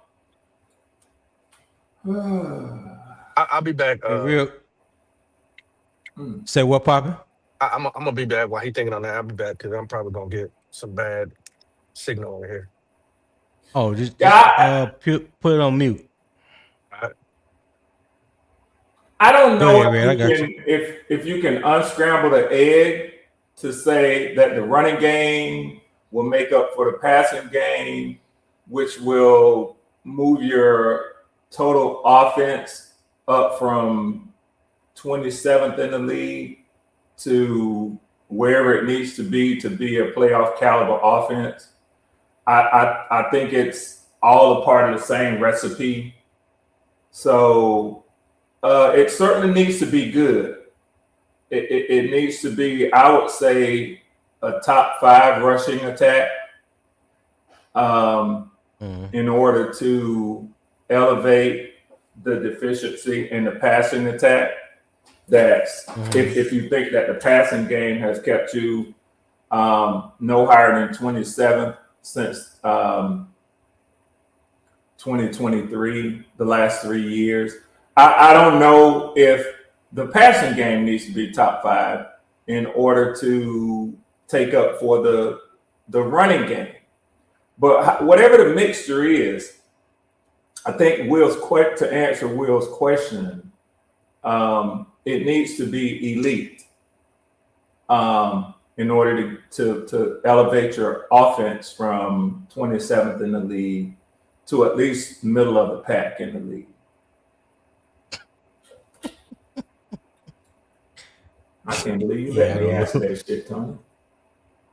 Huh? I can't believe you let me have a shot at that question. Yeah, okay. Hey, you on the panel, brother. Hey, it's all love and war. Yeah. It's all love and war. Yeah. There we go have a drink afterwards. There you go. Yeah, I do not discriminate. Yes, sir. To answer that question, for our brother Will, I want to see a consistent running game, meaning if you are a run first offense and you hang your hat on the premise of being a run first offense, then you need to do exactly what you say and become who you are, a run first offense. Don't abandon the run just because you may have gotten stopped 3 or 4, consecutive run plays in a row, and then you just willing to throw the run game out. Now, as much as Rico Dowdle infused our running attack last year, and those 3 to 5 games where he actually got a start, I want to see a consistency throughout the season. You know what I'm saying? I don't want it just to be sporadic. I want us to be able to not just lean on it, but just say that the running game played a part in where the offense goes and where we go as a team. So I'm not going to put a certain number on it. I'm not going to say it needs to be top 5 or top 10 or anything like that. But what I will say, it needs to be better. It needs to show a better consistency than what it has shown over the past couple years. And the offense as a whole, not just the running game, but the offense as a whole needs to take a step forward. I'm not going to put a number on that neither. I just need for them to take a good step forward. Whether that moves up 5 spots or 10 spots or what have you. I just don't need you to be where we have routinely been the past 3 years. That would be a big disappointment in my eyes if that happens again, because if you got a defense that can carry you, and if that's how it plays out, cool. But for me as a Panthers fan, I don't want to see that for the Panthers. I don't want to have to put the onus on one side of the ball over the other. That's like when you look at some teams that don't have that equal balance and everything is not 50-50, but I wanted to be close to it as possible, because I think that says a lot about who you are as a team as a whole, instead of just being dependent on one side of the ball like the Ravens did years back when they won the Super Bowl, when the offense wasn't all that good, and Joe Flacco, he did his thing or whatnot, but he didn't have to go out and score so many points per game because he knew the defense was going to hold the opposing team below 13 points a game. That does that make sense? What I'm saying, Red? I hope that makes sense. Hey, Tony, I'm still with you, man. I just had to mute up for a second real quickly here, man. Oh, no problem. No problem. You're good. So yeah, shout out to Will for the $10 super chat. I greatly appreciate it. Hey, we have been here for an hour and a half now. If you haven't, show love to the channel. I would appreciate it if you do so. There's a pinned comment in the YouTube chat. All right. If you're enjoying the content, the debate, the little banter back and forth, the vibes, the energy, show love to the channel. I would greatly appreciate that. And I'm also about to drop the QR code at the top right. You scan that QR code, support the show, give whatever your heart leads you to give. I would greatly appreciate it. I'm here Monday through Friday, 5 days a week at 7 a.m. Eastern time. All right. And speaking of my brethren, let me bring up Will Robinson, aka Tip Drill. Will, what's going on, Will? Hey, I couldn't join early this morning. Yeah. I got some time now. I wanted to join and participate. Hey, how you doing, every panel and everybody? Hope everybody having a good morning this morning. Man, I'm good, Will. I can't complain. I'm good. I know Poppin, I think Poppin going through a bad spot right now. And Red is doing something. So yeah. I'm good. How you feeling, bro? How I'm was the good, trip man. I'm to good. the Camp Lejeune? Yeah. I got a late start this morning, and this North Carolina humidity got me on my little run this morning. I wasn't popping bullets, I was sweating bullets. All right. Yeah. All right. So yeah, we was talking about Jonathon, but we had a brief intermission because there were some things that our good brother Red Firebomb and Papa needed to handle. So I gave them the room and the platform for them to air out their grievances and hope they both came to an understanding where each other stand, and it's all good now. It's all good. Yes, it now. is. I heard it. I heard it. It was okay. interesting. Yeah. So you have to be careful nowadays about bringing butter knives to a gunfight. That don't never bode well when you come unprepared. I'll say that. Yeah. Yes, sir. So we've been talking about Jonathon Brooks, his evaluation standards, and as you see on the screen, I have 4. His movement, 2 is his assignment, 3 is the contact, and 4 the repeatability. So when you look at that, what would you say would be 2 that sticks out to you? Your top 2. So I need him to be able to play with contact. He's coming off of an injury, so I need to see that. Mm-hmm. And I believe that his movement, and so repeatability. So okay. So let me take that back. His repeatability, because if he can play through contact, then it can be repeatable. So I get a 2 for 1 there. I'm sorry for trying to thread the needle. And his movement, I believe Jonathon Brooks can make people miss in a phone booth. I haven't seen it right on an NFL field, but I believe that he has that ability. And catching out the backfield, he does that well. So to get him in space, will bode well for us. So I believe that it's repeatability and movement. Repeatability and movement is the 2 that I think are the most important. Yeah, that's what old Bloody said earlier. Repeatability and movement, and I agree. I agree with him. I think all 4 are important. That's why I put them up there. But you Will, from the tape that we watched of Jonathon Brooks against that Oklahoma tape, he has some work to do when it comes to pass protection. Right. He is not a willing blocker. He will throw that shoulder in there every now and then, but I don't think he really wants that contact when it comes to that. And in the NFL, especially playing for these offensive coaches and the systems, you have to be willing to block.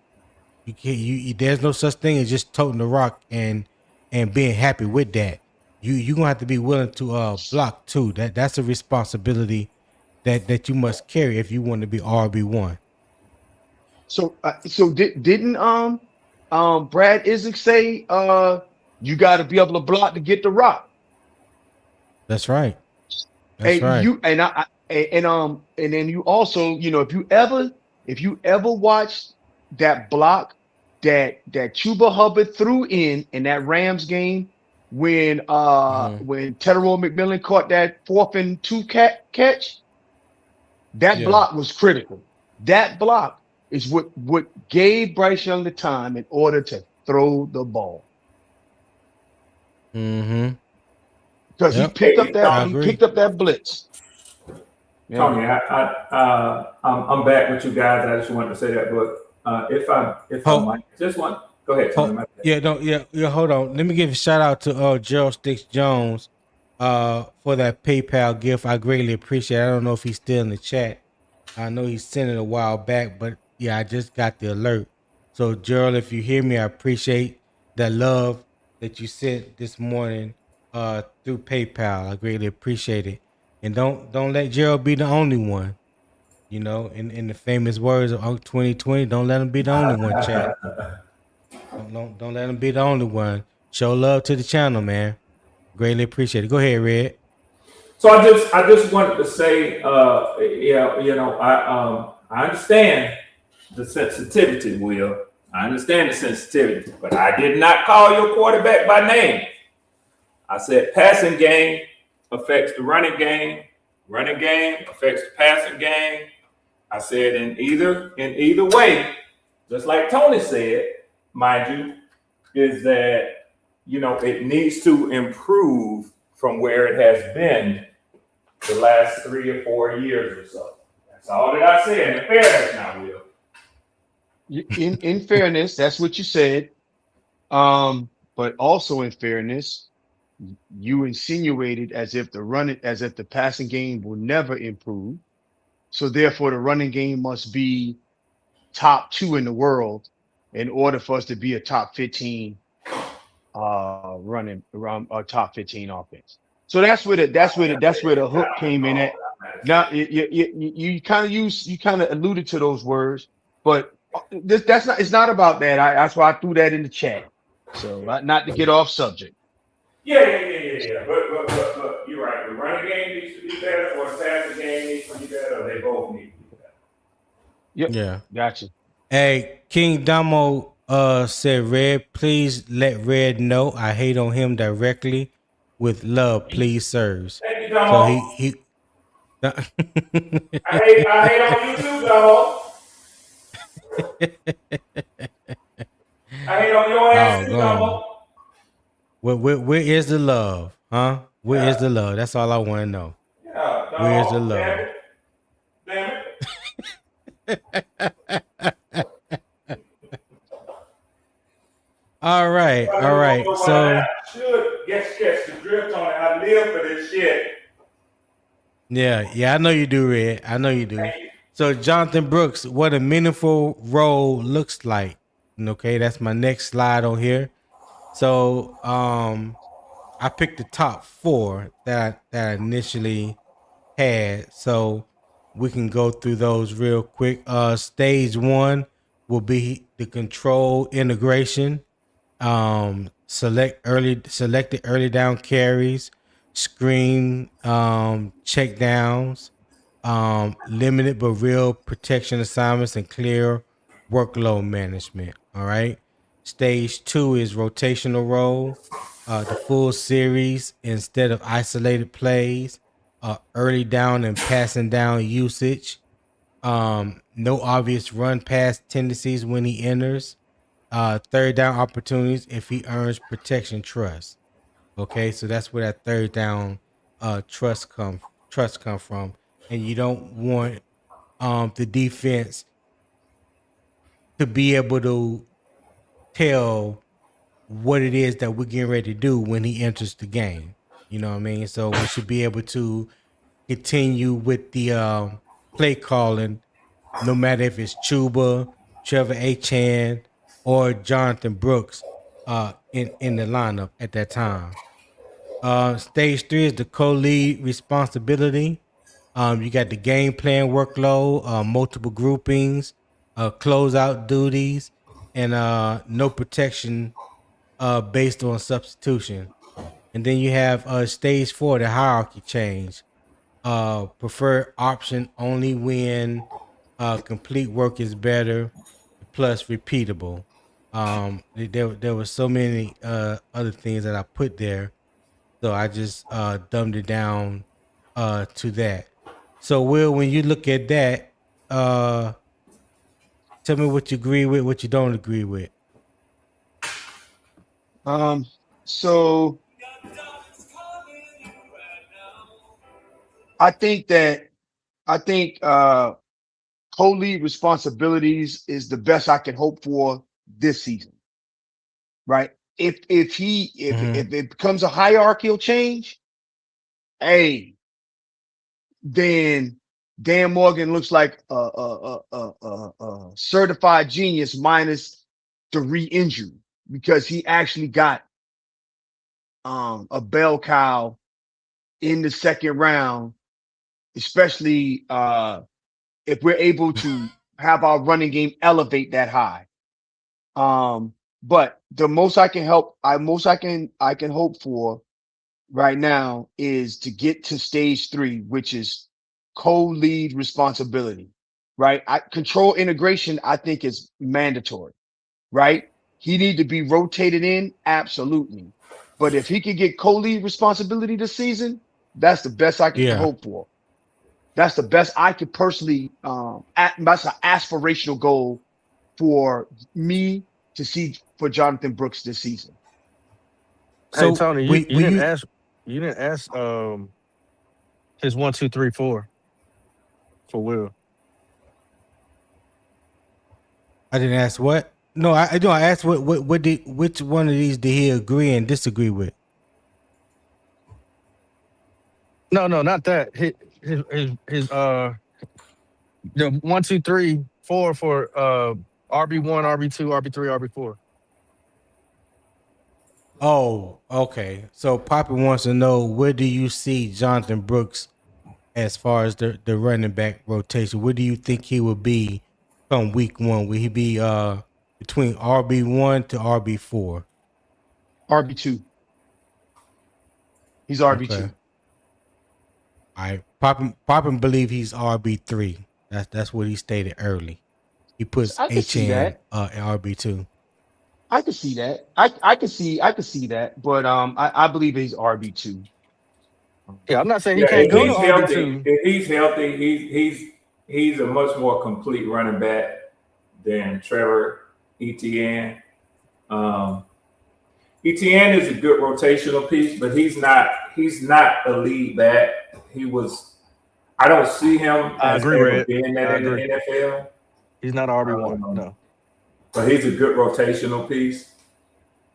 He could spell a lead back if he needs to go to the sideline and fart, as Poppin says.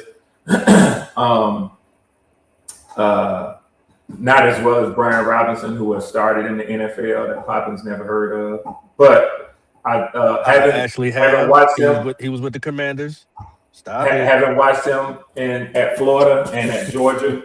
He is a good part of a running back stable.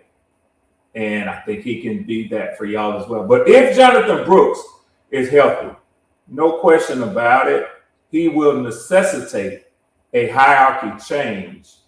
As he proves himself and proves his health, he will be your number 1 running back. Number 1? Number 1 running back.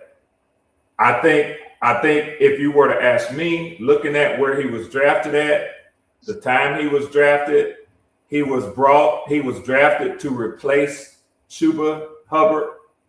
And if he remains healthy and what his abilities show you from Texas and what he can do with the ball in his hands, he will be your number 1 running back. And I would be surprised if that surprises any of y'all. Well, it only reason I would say it would surprise me because the if is such a big if, right? So Yeah. I know what he was before we drafted him. I know what he was before he turned his ACL. But I also know he has torn the ACL twice. I also know that this is the beginning of his third year in his first true training camp. I also know that Chuba is a very dependable back. Now, a lot of people don't like Chuba because his game is not sexy enough or superstar material, but he has been a dependable back and gotten better and better since we drafted him. So I would have to see, and I believe the Panthers will have to see a lot from Jonathon Brooks to even put him in that category now to suggest that he will overtake Chuba Hubbard, because things have changed since then. That may have been their mindset, at the beginning, but they can't have that same mindset now going into year 3 when you factor in all the things that has happened and transpired in between. So that's why I say, as far as him being running back 1, I think he would have to prove a whole hell of a lot to get the RB1 spot. And I agree that if is a big hanging Chad, who remembers that term? But yeah, that's a big just the what if. So, but I did state, if he's totally healthy and he can regain the form that caused your GM and your coaching staff to draft him. And you're right, Tony. That's a big if. But if he does, he's the best running back on y'all team. Man. I don't know if you want to know this, Tony, but J.C. Horn's been cleared to practice. Full participant. Yeah, I heard his stitches came out a couple of days ago. So, yeah, I can't wait to see JC get back out there and do what he does. I have no. Go ahead, Will. So Drake London seatbelt is currently warming up for the season already. That's what I'm talking Hey, about. Poppin'. I hate to say this, but you know what? When you said stitches out, you remember Boomerang? Yeah. Remember when Martin Lawrence said, "Baby got her stitches out"? Yeah. You know what? Oh shit! That's all I can't unhear that, man. My bad. God damn. I'll be here all week. All right. So let me ask you fellas this question, and Poppin', you go first, and then Will. With Brooks' movement, first team reps, 9 NFL carries, and 2 ACL rebuilds, will his role now be? What would his role now be? That's not how I want to say it. Do you think he deserves an elevated role now, or wait for the contact proof behind Chuba? Oh, he has to wait. Yeah. I'm sorry, Prophet. Go ahead, Prophet. Yeah, no, he has to wait. Unfortunately, he has to wait to prove to preseason first. I mean, because the preseason guys ain't gonna care nothing about you. These guys trying to make the team. Jonathon Brooks is made the team, regardless of when Poppin go, then will you go? Okay. So unfortunately, he has to prove it first. The preseason guys that come out there, the stragglers, the guys that come from all different parts of the world, they're not gonna care about who Jonathon Brooks is. They trying to lay a hit, and he has to be able to see if he can recuperate, bounce back, and be ready to go the week after that, and then the week after that, and then they'll monitor and see, okay, he's ready, he's good to go. So yeah, he has to wait first. He has to prove before they just announce him in some type of role before he's earned it. I mean, this is a delicate situation for a delicate back, and that's just how they have to go about it.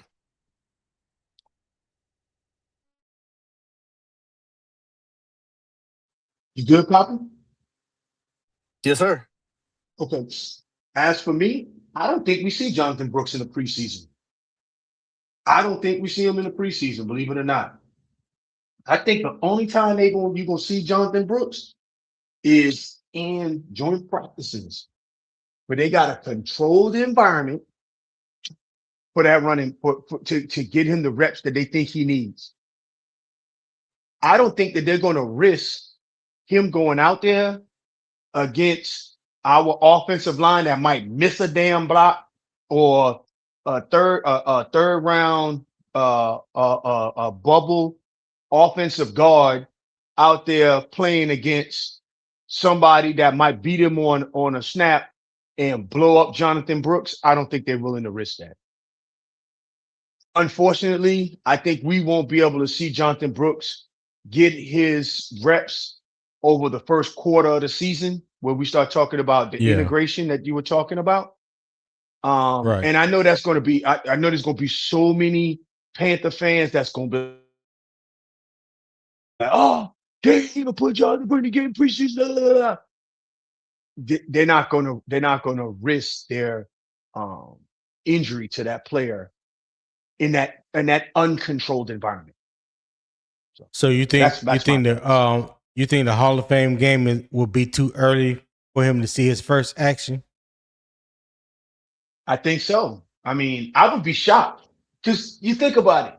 I mean, you got the third string offensive line, guys that's trying to make the team. You got guys and nobody's even practiced anything, and all you're doing is running off tackle, running off the guard, running between tackle, jets. You're not even doing anything. You're just seeing how these guys measure up to the guys on the other side of the field. Why would you put your RB2 in that environment? Right. You Why you keep calling him RB2? Your RB3 in that environment. Your injured potential RB3 in that environment. Your coming up injury potential RB3 in that environment. Why would you do that? So I'm confused. Is he fully healthy? Is he cleared to go, or he's not? He's cleared to go. He is fully cleared to go. Yeah, but real quick before you go next, Red. And listen, there's 71 total people watching between two platforms, Unbiased Opinion Sports Talk and Carolina Armchair GM CJ. I know most people are watching through Carolina Armchair GM CJ, and I greatly appreciate that. But I also would greatly appreciate if you would just open up another browser on your laptop, your phone, or your computer. Go to Unbiased Opinion Sports Talk and subscribe there as well. I would greatly appreciate that. Subscribe to Unbiased Opinion Sports Talk as well. Trying to hit my first 100 subscribers. All right. I am currently at 95, so I need 5 more subscribers to hit my first goal of 100, and then my next goal will be 500. But yeah, if you haven't subscribed to Unbiased Opinion Sports Talk, do so. Live every weekday, Monday through Friday, 7 a.m. Eastern Time. All right. Like I said, don't matter which platform you listen to. I really don't care, but I do care if you are subscribed to Unbiased Opinion Sports Talk, as well as Carolina Armchair GM CJ channel as well. And we have been here 2 hours now. Show love to the channel. If you're enjoying the conversation, the debates, the little banter we had this morning, the vibes, the energy, all that. Show love to the channel. There is a pinned comment at the top of the chat in YouTube. Also, where is it at? I will put the QR code up in the top right-hand corner. You can scan that QR code, support the show, donate, give whatever your heart leads you to give, I would greatly appreciate that. All right, I definitely would greatly appreciate that. Go ahead, Red. Yeah,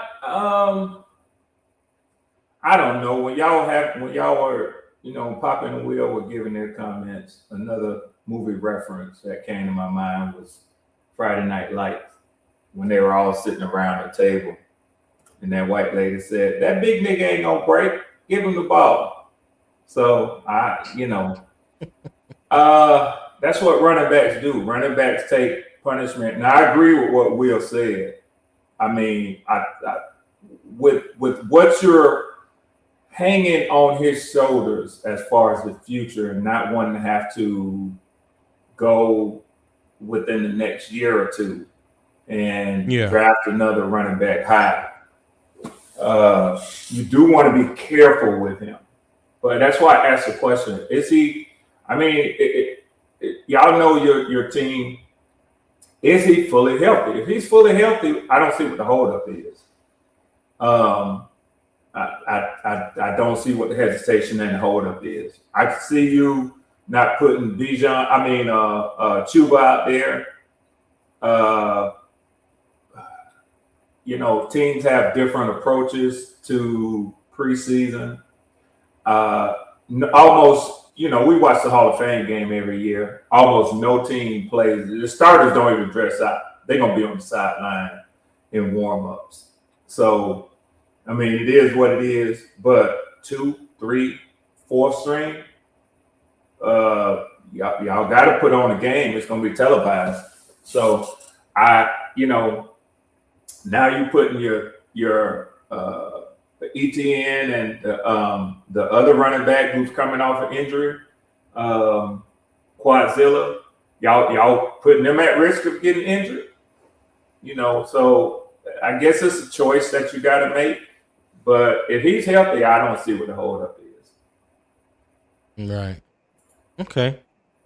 All right. So we're gonna switch over to my halftime report, and the 2026 spotlight opponent spotlight is the Cleveland Browns. All right. So let's start with the timing as of the final.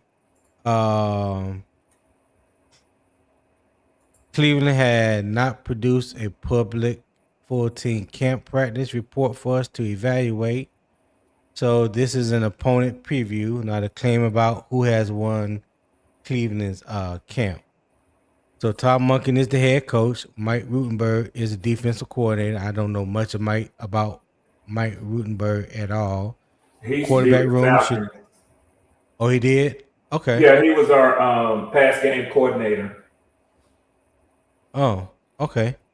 So the quarterback room is Shedeur Sanders, Deshaun Watson, Dylan Gabriel, and the rookie Taylor Green. Sanders and Watson handled most of the first team work during the offseason program. Monken said both earned the opportunity to continue competing in training camp. The starting position is still unresolved. Sanders' evaluation centers on timing, decision making, pocket movement, ball placement, and command of Monken's answers. All right. Let me, because I'm not going to go through all of that. Hold on. Let me remove this so we can see. So, hey, make sure you guys scan the QR code or hit the link, and I'm going to drop the link as well again in the chat. But I need to move this so we can see. And I can drop down, Tony, of course, man, if you need room to get one of your regulars up there, man, ain't no sweat, bro. Nah, ain't nobody in the back, Ray. You good. Cool. All right. So so here's the Cleveland Browns and what Carolina must prepare for. All right. So when Carolina has the ball, as you can see, we need to protect against Jared Verse and the attack in front. We need to control interior penetration, and we need to keep Bryce out of obvious passing downs. When Cleveland has the ball, we want to set the edge against the run, communicate through motion and gap schemes, and force obvious drop back situations. All right. So The hidden matchup, in my opinion, is Carolina's running back versus Cleveland pressure packages. All right, they do like a lot of simulated pressures. All right, they'll show blitz, but then they'll drop back into coverage. You can test if you can handle their interior defensive line, which they do have a pretty good interior defensive line led by Mason Graham. But how effective those guys will be this year without Myles Garrett, because Myles Garrett complicated things up front for a lot of teams that you had to be aware of and you had to scheme for. So without having a Myles Garrett now, do they have that same luxury? I don't think so. So my other key is make sure we win the trenches and force the quarterback to be the answer. So if Shedeur Sanders is the starter or Deshaun Watson, doesn't matter to me, whichever one, you need to put the game on their shoulders and not their running game. Because they do have two very good running backs, and Quinshon Judkins, who has just been fully cleared for training camp, and Dylan Thompson is their second running back, the speed back. So they have a nice little one-two punch. But you definitely want to put the pressure on the quarterbacks, and that the quarterbacks try, attempt to beat you. Poppin, if you are still with us, you still available. Yeah. What you think about Carolina's offense when we have the ball? Carolina offense when we have the ball? Mm-hmm. I think we can do what we want to do with the Browns. I'm not going to say that. I think we could dominate them when it comes to the offensive line. They still have a good defensive front. Jared versus nobody to just look over. I mean, even though he's newly there, he's still a beast, still a problem.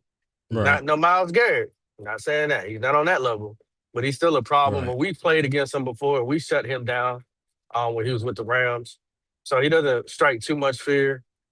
Our offense should be able to do what we want to do. This should be a win. In my book, we just don't know what they're presenting on offense because this is a new scheme. I like Todd Monken as a coach, and we're not really sure what quarterback they're gonna put back there. But either way, with a very injury-prone quarterback, booty warrior, and a quarterback with no experience, we should be able to. Wait a minute. Wait a minute. Slow down. Did I lose you there? What? What's booty warrior? What? Deshaun Watson. He's the booty warrior. When you get some spare time, look it up on YouTube. The booty warrior. You look it up on YouTube. Okay. Yeah. Look it up on YouTube. It'll give you everything you need. It'll resonate, except for baby oil. Oh wow! Outside of that, we should be able to. This should be a win. At first, I called this a loss. But I've taken that back. I think we can win this game. Yeah. All right, Will, what you got when Carolina has the ball? When Carolina has the ball, I think we have to be able to give Jared Verse pause to be able to say, okay, our running game is effective. Hey, the best way to slow down a pass rush of simulated pressures is to have an effective running game. And if we can effectively run the ball, it will slow Verse down to say, do I need to set this edge versus trying to pin my ears back and get after the passer. I think that will help us tremendously.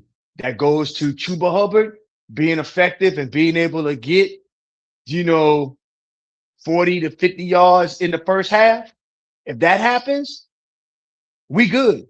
That our offense will be banging on all cylinders. I do not know enough about their cornerback or their defensive backfield room to speak eloquently about it. They got a pretty good. They got a pretty good secondary. Denzel Washington one corner. I think I can't remember if Greeley Williams is the starting corner. Will be the other starting. Grant Delpit. They let Greedy go a couple of seasons ago. Grant replaced. Well, Grant pushed him out. Yeah, they have really good corners and safeties. Though, Will, go ahead. See, that's what I'm getting at. So you can see how the running game was going to be more effective. Will be the force multiplier for us. So because I still think that my guy gonna get his yards. I'm not debating that. I still think T-Mac gonna get his catches and his yards. I think Coco gonna be effective. I'm not saying any of that isn't gonna be true. Only thing I'm saying is that having an effective running game will be able to affect all the other things that we think needs to happen across the offense. So, okay. Will, Red, I'm pretty sure you got an opinion. Yeah, I don't believe much in the Cleveland Browns. I think they won't be as good as they are because of, as you rightly said, Tony, the attention that Myles Garrett draws. Now they had the number three passing defense in the league last year, but a lot of that I'm quite sure had to do with the pressure from Myles Garrett that he placed on the opposing team's passing offense. So, but they do have a very, very good secondary. So I think I would agree with what Will said. I think a key early on for y'all would be to establish the run and try to make your ways with that. Offensively, they've made some improvements to their wide receiving core. Harold Fannin Jr. proved to be a very capable tight end, so much so that they were willing to let David Njoku walk. So it's yet to be seen as a whole what they'll be like next year with Todd Monken. I still think that they're probably years away, a couple of drafts away, and they have quite a cadre of draft picks stacked up. So if the Cleveland Browns are going to get out from that same old cliche of being the Cleveland Browns, it won't be this year, maybe within the next 2 to 3 years. Okay. All right. Will, do you think Walker and Freeling can handle Cleveland edge speed without constant help? Do you think they'll be able to do that?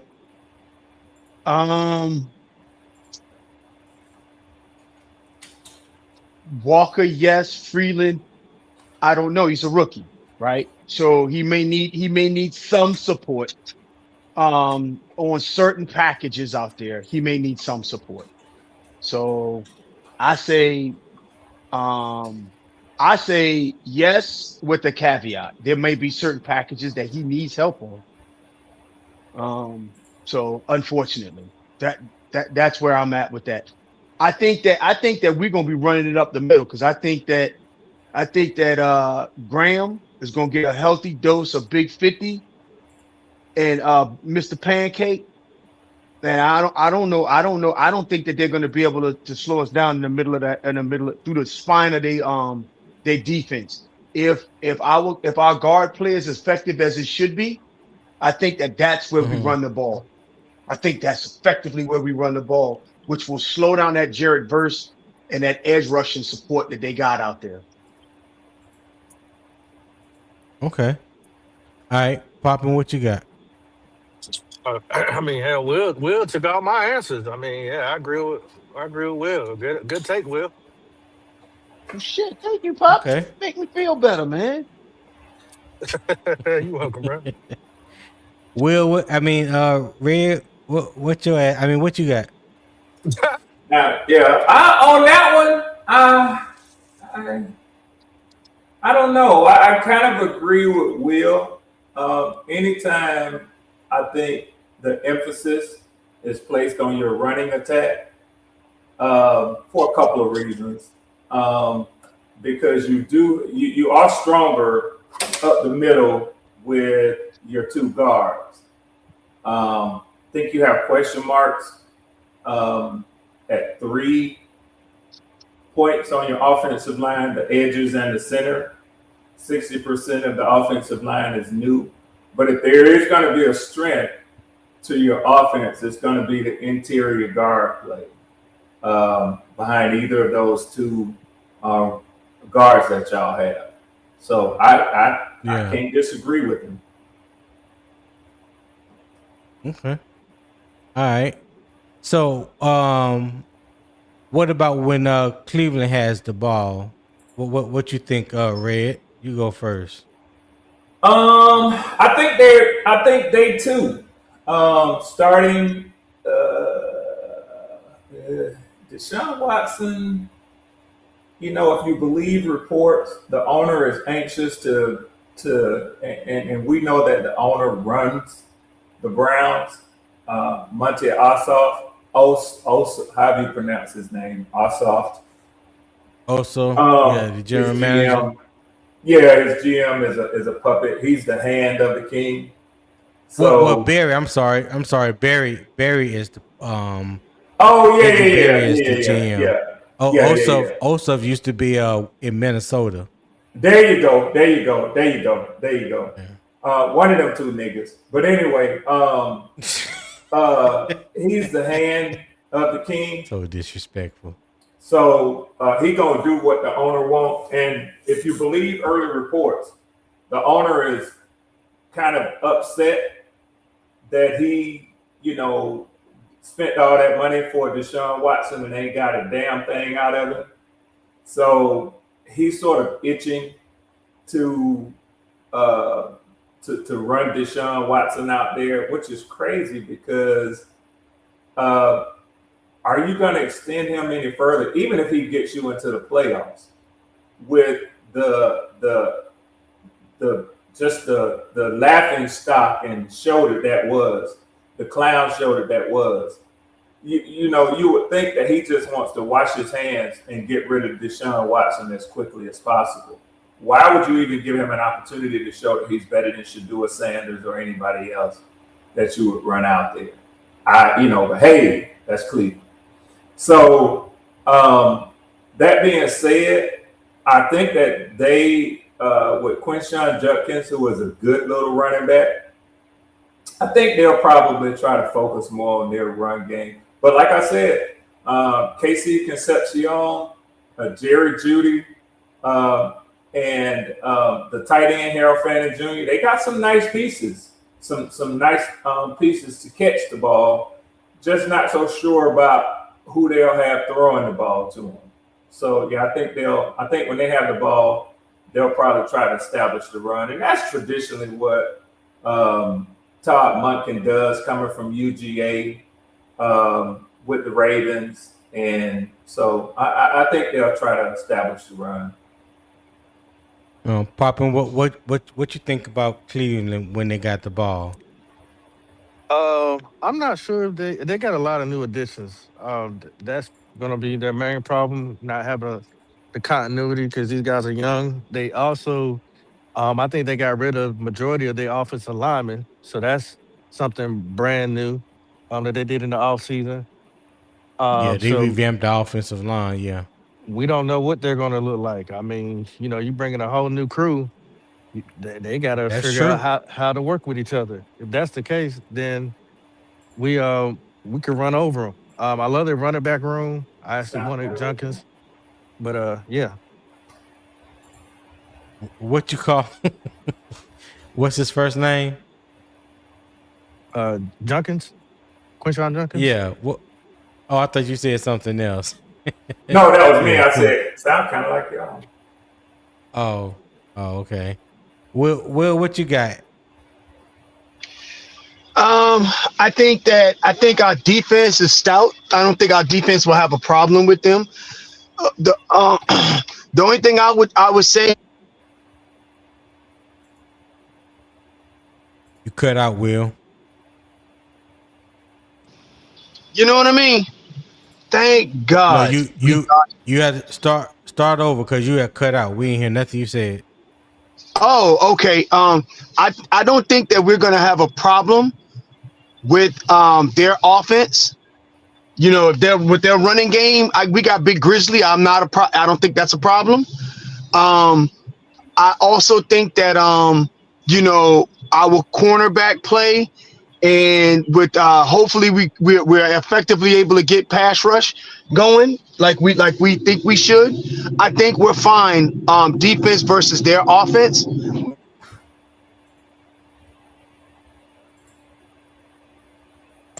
cut out again.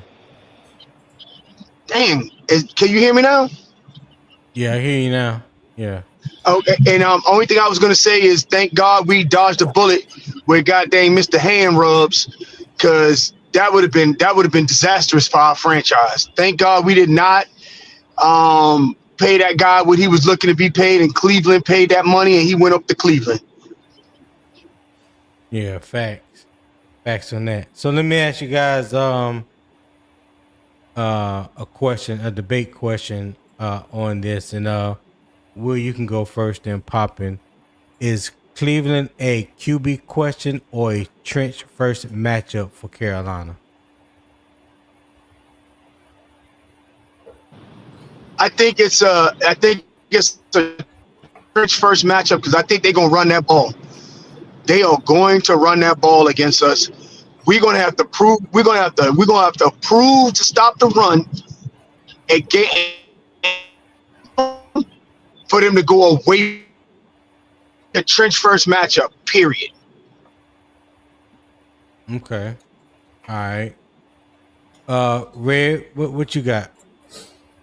I'm sorry, Tony. I please forgive me. I apologize. I was typing something here. Your question again was: Is Cleveland a QB question or a trench first matchup for Carolina? I say QB. I say QB. Yeah, they are weak. They got a lot of new pieces along their offensive line, but I mean, so do you guys. So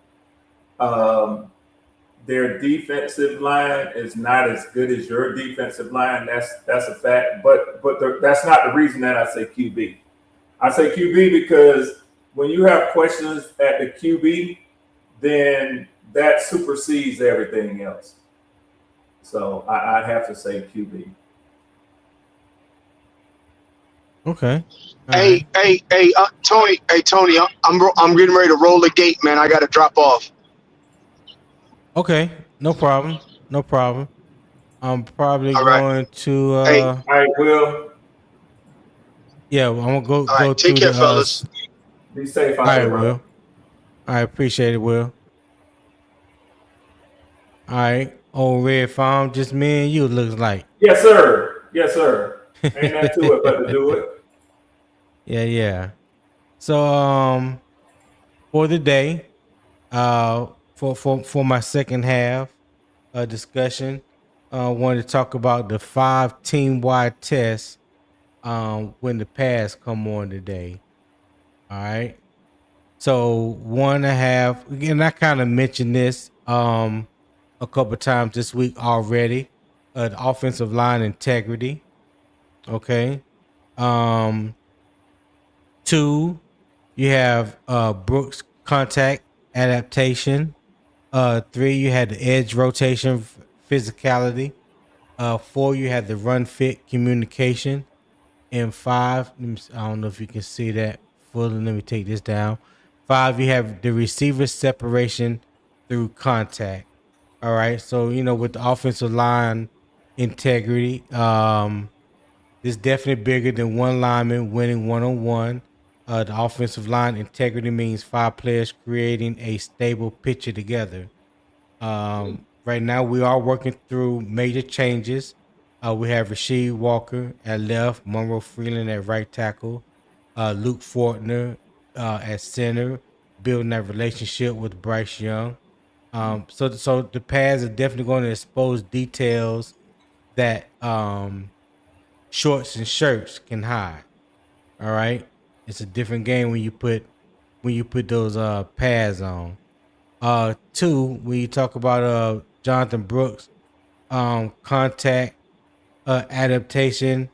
I think we're gonna get a better picture of him this preseason. The complete running back evaluation. The water test is whether his movement and confidence remain intact once contact is added. Staying on the design run track, as I mentioned earlier, especially when things get more physical now that they are in pads. Securing the football through first and second contact, maintaining his balance, identifies and execute protection responsibility, return for the next rep with the same confidence and movement quality, gets up naturally after going to the ground. So those are things to look for when people are looking to observe and evaluate Jonathon Brooks through training camp. All right. So number 3 is the physicality of the edge rotation. So we all know what happened in Nick Scorton. The active edge options, we got Jalen Phillips, Patrick Jones, Princely, Umami Ellen, Cam Gill, Travis Gibson, Thomas Nkoum, and Nick Hampton. And any other piece that they may have, like a developmental competition. Jaden Phillips is established, a high-end talent, but Carolina needs a rotation around him. Pat Jones, returning from back surgery, as we know, his ability to set edge, convert speed to power, and stack practices matters.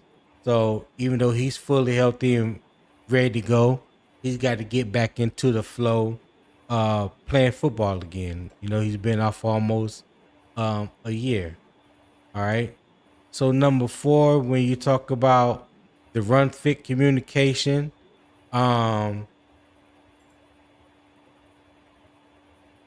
basically owning the gap, owning each gap, where the ball should be spilled, how the front changes after motion, who replaces when a defender inserts or pressures, how the secondary fits when the offense adds a gap, right? So those are things that we can also pay attention to when the padded practices start as well. So the physical test, can the front hold the point, stay square, and prevent clean climbs to the linebackers, right? Can they do that? Can they pass the mental test? Can the linebackers and safety make the correct fit when the offense shifts, motions, or uses split flow action? So basically, you talking about that's the defensive cohesion, the run fit communication, the gap control, the motion adjustments, the tackling angles, things of that nature. Number 5 is the receiver separation through contact, the releases, the route timing, the contested finishes, the blocking. All that is paramount. It ain't just not built on whether you can catch the ball.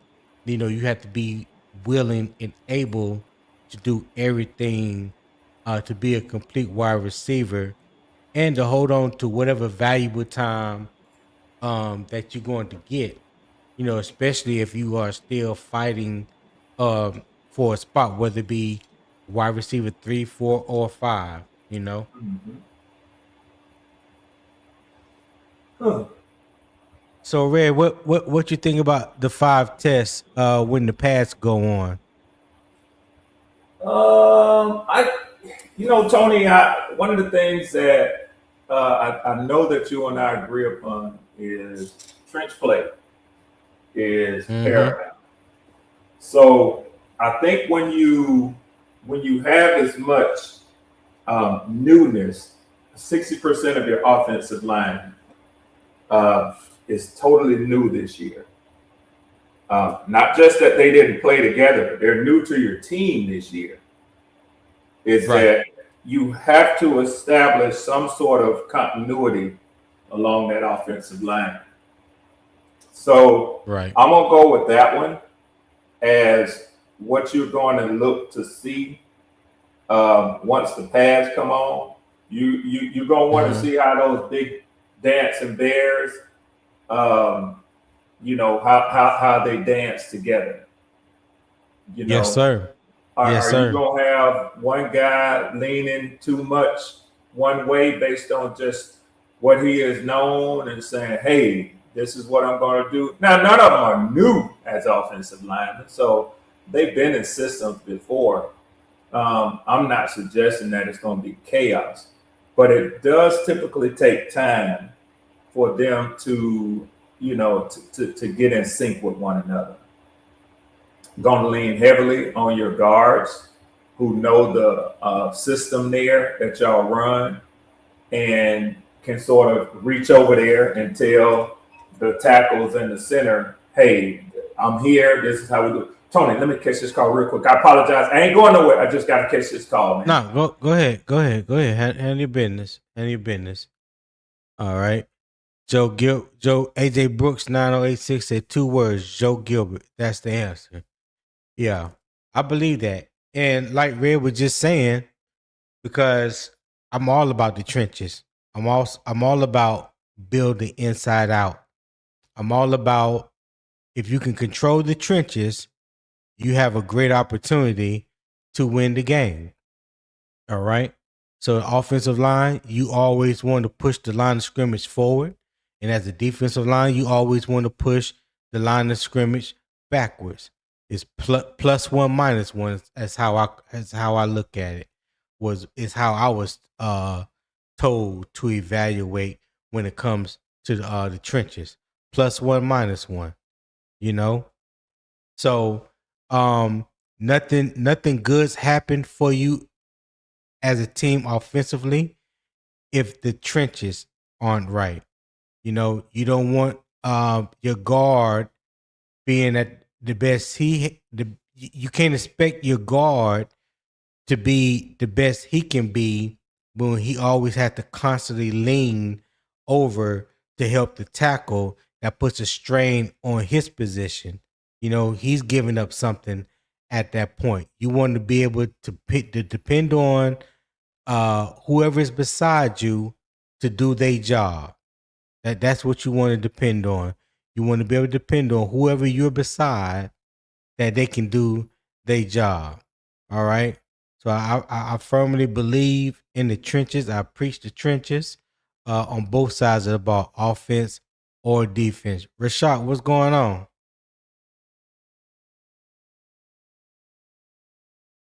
Marco Cash said, Buenos Diaz, Panther Nation. What's going on, Marco Cash? Appreciate you for tapping in, my guy.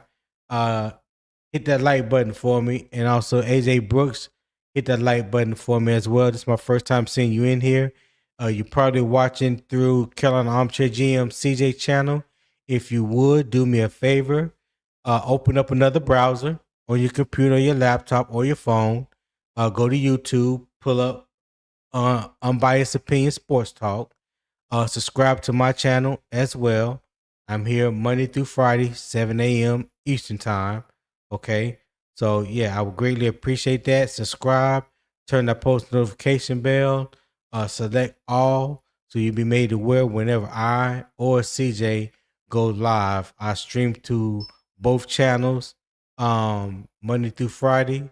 So, I really don't care which one you watch through, but I do care that you are subscribed to my channel as well. And there's like 62 people total watching. If you have not subscribed to Unbiased Opinion Sports Talk, do so. I am trying to reach my first goal of 100 people, and I would greatly appreciate if you guys would help me get there. Mentioned that a few minutes ago, and I did pick up 1 subscriber, so I'm mentioning it again in hopes that I can pick up 4 more subscribers. All right. The first goal is 100. If you haven't subscribed to the channel, please do so. I would greatly appreciate that. All right. Let me show the banner real quick, and you guys Nope, that is X. You can also follow me on X as well, but that is the YouTube channel right there, youtube.com/@UO Sports Talk.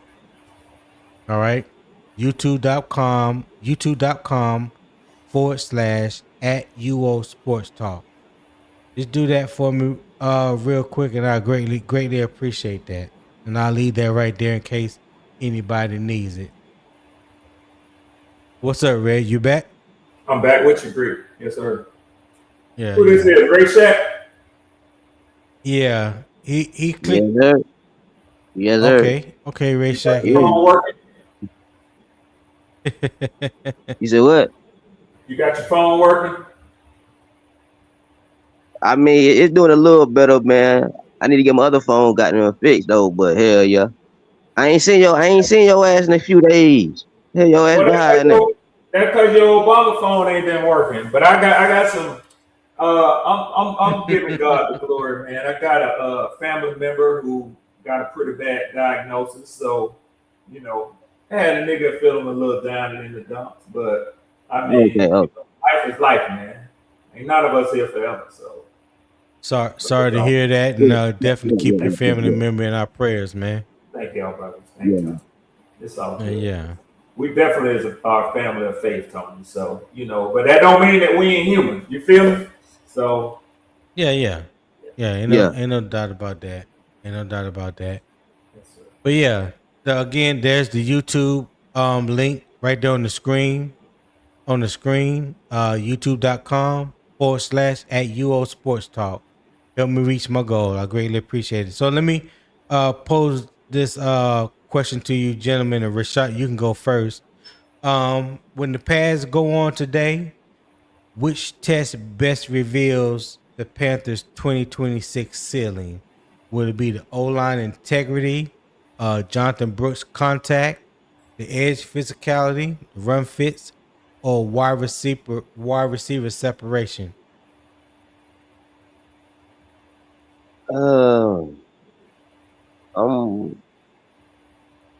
I want to see the edge. That's what I want to see.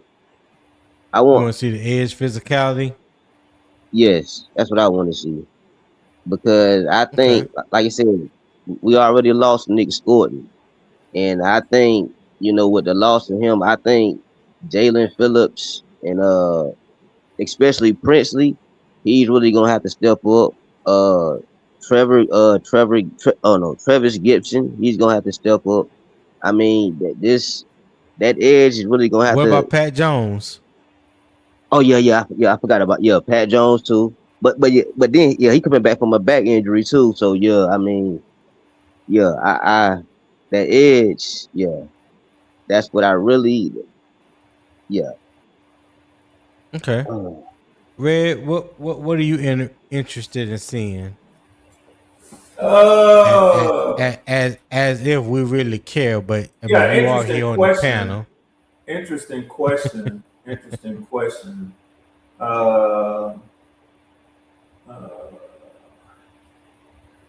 And shout out to Freddie at the Village Kids Show. He said, "Good morning, OGs. Vet salute."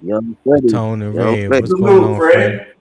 Freddie, if I had to just pick from the list you got up there, one thing that had me interested is Jonathon Brooks. You know, my partner Howard, man, y'all know Howard. I remember Howard. Yeah, we do. Yeah, Howard took a lot of heat, man, when y'all was having a pre-draft evaluation a couple of years ago, and Howard said that y'all was going to draft Jonathon Brooks, and he was right. So, other than the fact that I started noticing Jonathon Brooks when I was going back looking at tape on Bijan Robinson, I like the kid, man. I'm pulling for the kid. So, and also, I want for Howard to be proven right. So, a little bit of heart there coming out from old for once in his life. For once in his life. Yeah, for once in his life. That's my dog, man. But I would like to see Howard proven right on that one, man. I don't want Jonathon Brooks to be too good. Don't get it twisted now. Don't get it twisted. I don't want him to be too good, but like to see the young kid reach his talent. Hate to see these young players have their careers derailed due to injury. So, yeah, I see Brooks being able to adapt to contact. Okay. All right. So let me ask the chat real quick, and y'all can respond in the chat. I didn't make a poll up today, but y'all can respond in the chat. Which padded practice test matters the most? Is it the offensive line, the edge rotation, the run fits, or Jonathon Brooks' contact ability? Which padded practice test matters the most? Offensive line, edge rotation, run fits, or Brooks' contact ability? Y'all let me know in the chat. I'll greatly appreciate that. All right, fellas. Hey, I appreciate you guys being on the panel with me today. Anybody got any last parting words before I give my little closing statement? No, man, I just wanted to say thank you for having me up here as always, Tony. I appreciate the space that you allow me to share with y'all brothers. I hope that I brought some interesting, provoking thoughts. But if I didn't, then I don't give a shit. You know what I'm saying? It is what it is, Greek. But listen, I appreciate you letting me have an opportunity to put my combat boots on Popping Bullet neck. You tell him, don't try me like that again, Greek. I get up too early in the morning for bullshit like this. Oh, God. Hey, shout out to Gerald Sticks Jones. Hey, I appreciate you, my guy. I think maybe you had left, but I did get that PayPal gift that you sent me. Greatly appreciate it. Thank you for showing love and support to the channel. So if you didn't hear me earlier, I'm stating that again. The for some reason it didn't come through immediately when you sent it. I saw what time you sent it. So yeah, appreciate that, my guy. Thank you for the love. Shout out, Gerald. King Damo said, love the show, Tony. Hey, appreciate you, Damo. Definitely appreciate you, man. SC Panther Boy said, you didn't bring anything, Blue Swarm. Shut up, Panther Boy. Hey, so Red, you do know SC new name, right? He got two technically. He got two. You can call him Mr. Wife, or you call him Little Thailand. Now there's a story behind that. There's a story. Yeah, there's a story behind that. He slipped up. You know he got a nickname for everybody on every channel. Yeah, he do. But his ass slipped up this weekend. Yes, sir. Yes, sir. I think I deserve to hear it when time permits, because he's been calling me that bullshit on the screen ever since I came into the fray. So I got to hear it, Tony. Yeah. Well, now allegedly it was a typo. Allegedly, when he was trying to say, I guess I'm assuming, that he was trying to say my wife, but he typed Mr. Wife. So that, led me to believe, and that, I had to act on it, because he finally slipped and fell.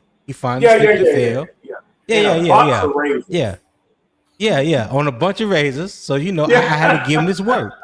Yeah, I had to give him this work. Yeah. So So he said Friday he's gonna be at Fan Fest and he's gonna be passing out flyers for anybody that wants to go to Thailand. He got this package. Now I don't know if you want to go to Thailand with a man that says he has a Mr. Wife, because in Thailand. They got them lady boys. So you might want to stay clear. Thailand is, Bangkok is a beautiful place. I've been there twice. But you may want to change your itinerary when you get there. And you might not want to do what SC does. That's all. That's all, Red. Yeah, that's all. Yeah. Ooh, shit, Shout Shout out Mr. Wife. Yeah, shout him out. Shout him out now. Allegedly. Got your ass. I'm a boy said on ATL, got your ass.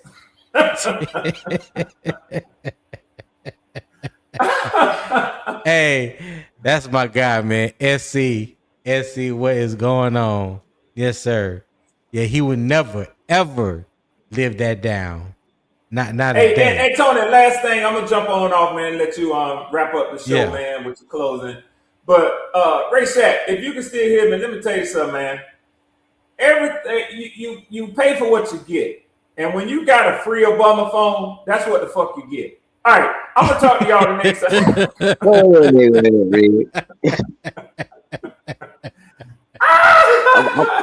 I'm gonna be back on my regular device soon. I'm gonna be back on my regular phone soon.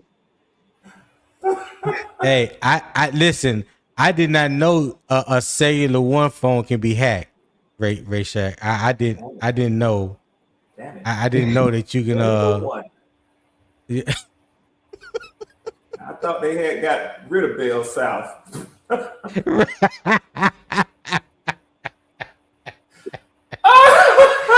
Oh God! Hey, listen, my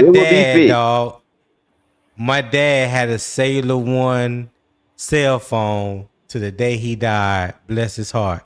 He would not, for the life. I mean, he would not upgrade that damn phone. That flip phone was from the ages. I don't know how it still worked. I don't even know how it even got a network, even if it had a SIM card in it. Hey man, with your pop, you say they can't hack my shit though. You damn right. All I can tell you, that damn analog service he had worked, and it worked to the day he left here. That's all I can tell you. Tony, I think your pops might have been a secret service agent. I'm trying to tell you something. Hey, listen. Hey, there's just some things about the man I don't know. I don't know. I don't know all what he did. You know what I'm saying? There you go. Yeah.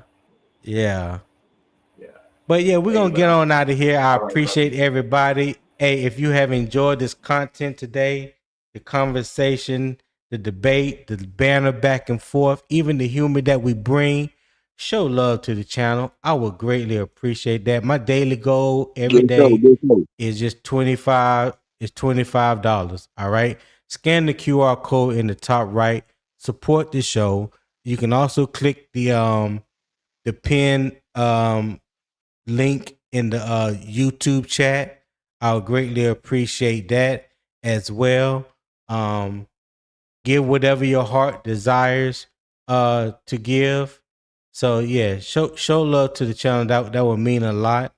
It goes towards making this channel better. Even if you join Patreon, I would greatly appreciate over there. You might want to get in on that because I'm going to start picking up things up here real soon on the Patreon side when we're talking about film breakdown, player breakdown, schemes, techniques, opponents for the year, looking at film of those guys. Also, any draft eligible players that's available, that may be available for next year draft. I have a library when it comes to college tape. So everything that we watch over there is full-fledged tape. There's no highlights. There's no cut-ups. These are just full-fledged games. All right. So yeah, if you haven't, check out the Patreon over there. I'll post on there every day. And like I said, we're gonna be ramping up over there pretty soon. Definitely gonna be ramping up over there pretty soon. So yeah, little Thailand, you can go ahead and send your donation. You know the you know the PayPal link. Very biased opinion.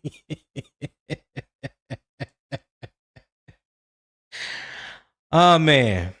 So here we go. The pads do not turn July into September. They do make the evaluation more honest. For Jonathon Brooks, today is not about winning a job. It's about adding contact, protection, and recovery evidence to the movement work he has already completed. For the Panthers, today is not about declaring the roster ready. It is about learning which units can carry their responsibilities without the coaches hiding them. So my biggest takeaway is simple. Projection gets a player into the conversation. Repeated football evidence earns the role. Brooks should begin preparing, for meaningful work. The offensive line must prove it can protect the structure. The edge rotation must show that Scourton's absence will be answered by a group. And every conclusion we make today must remain open to the next practice. That is how you evaluate training camp without becoming a prisoner of training camp hype. All right. So, hey, thank you for tuning in. I hope everyone enjoyed the show. If you did, share it with a friend or family member. Don't forget to hit that like button on your way out. Subscribe to the show, Unbiased Opinion Sports Talk, and Carolina Armchair GM CJ. If you haven't, if you subscribe to one and not the other, hey, just go ahead and subscribe to both. It does you no harm. It doesn't cost you any money. Make sure you turn on the post notification bells for both. Select all on both. So that way you'll always be made aware whenever me or CJ goes live. Again, I'm here Monday through Friday, 5 days a week, 7 a.m. Eastern time. And if you want more, consider becoming a member on Patreon. All of my social media links is in the YouTube description. All right. And you can also subscribe to the YouTube channel again. All right. I greatly appreciate it and enjoyed you guys today. And until next time, keep pounding.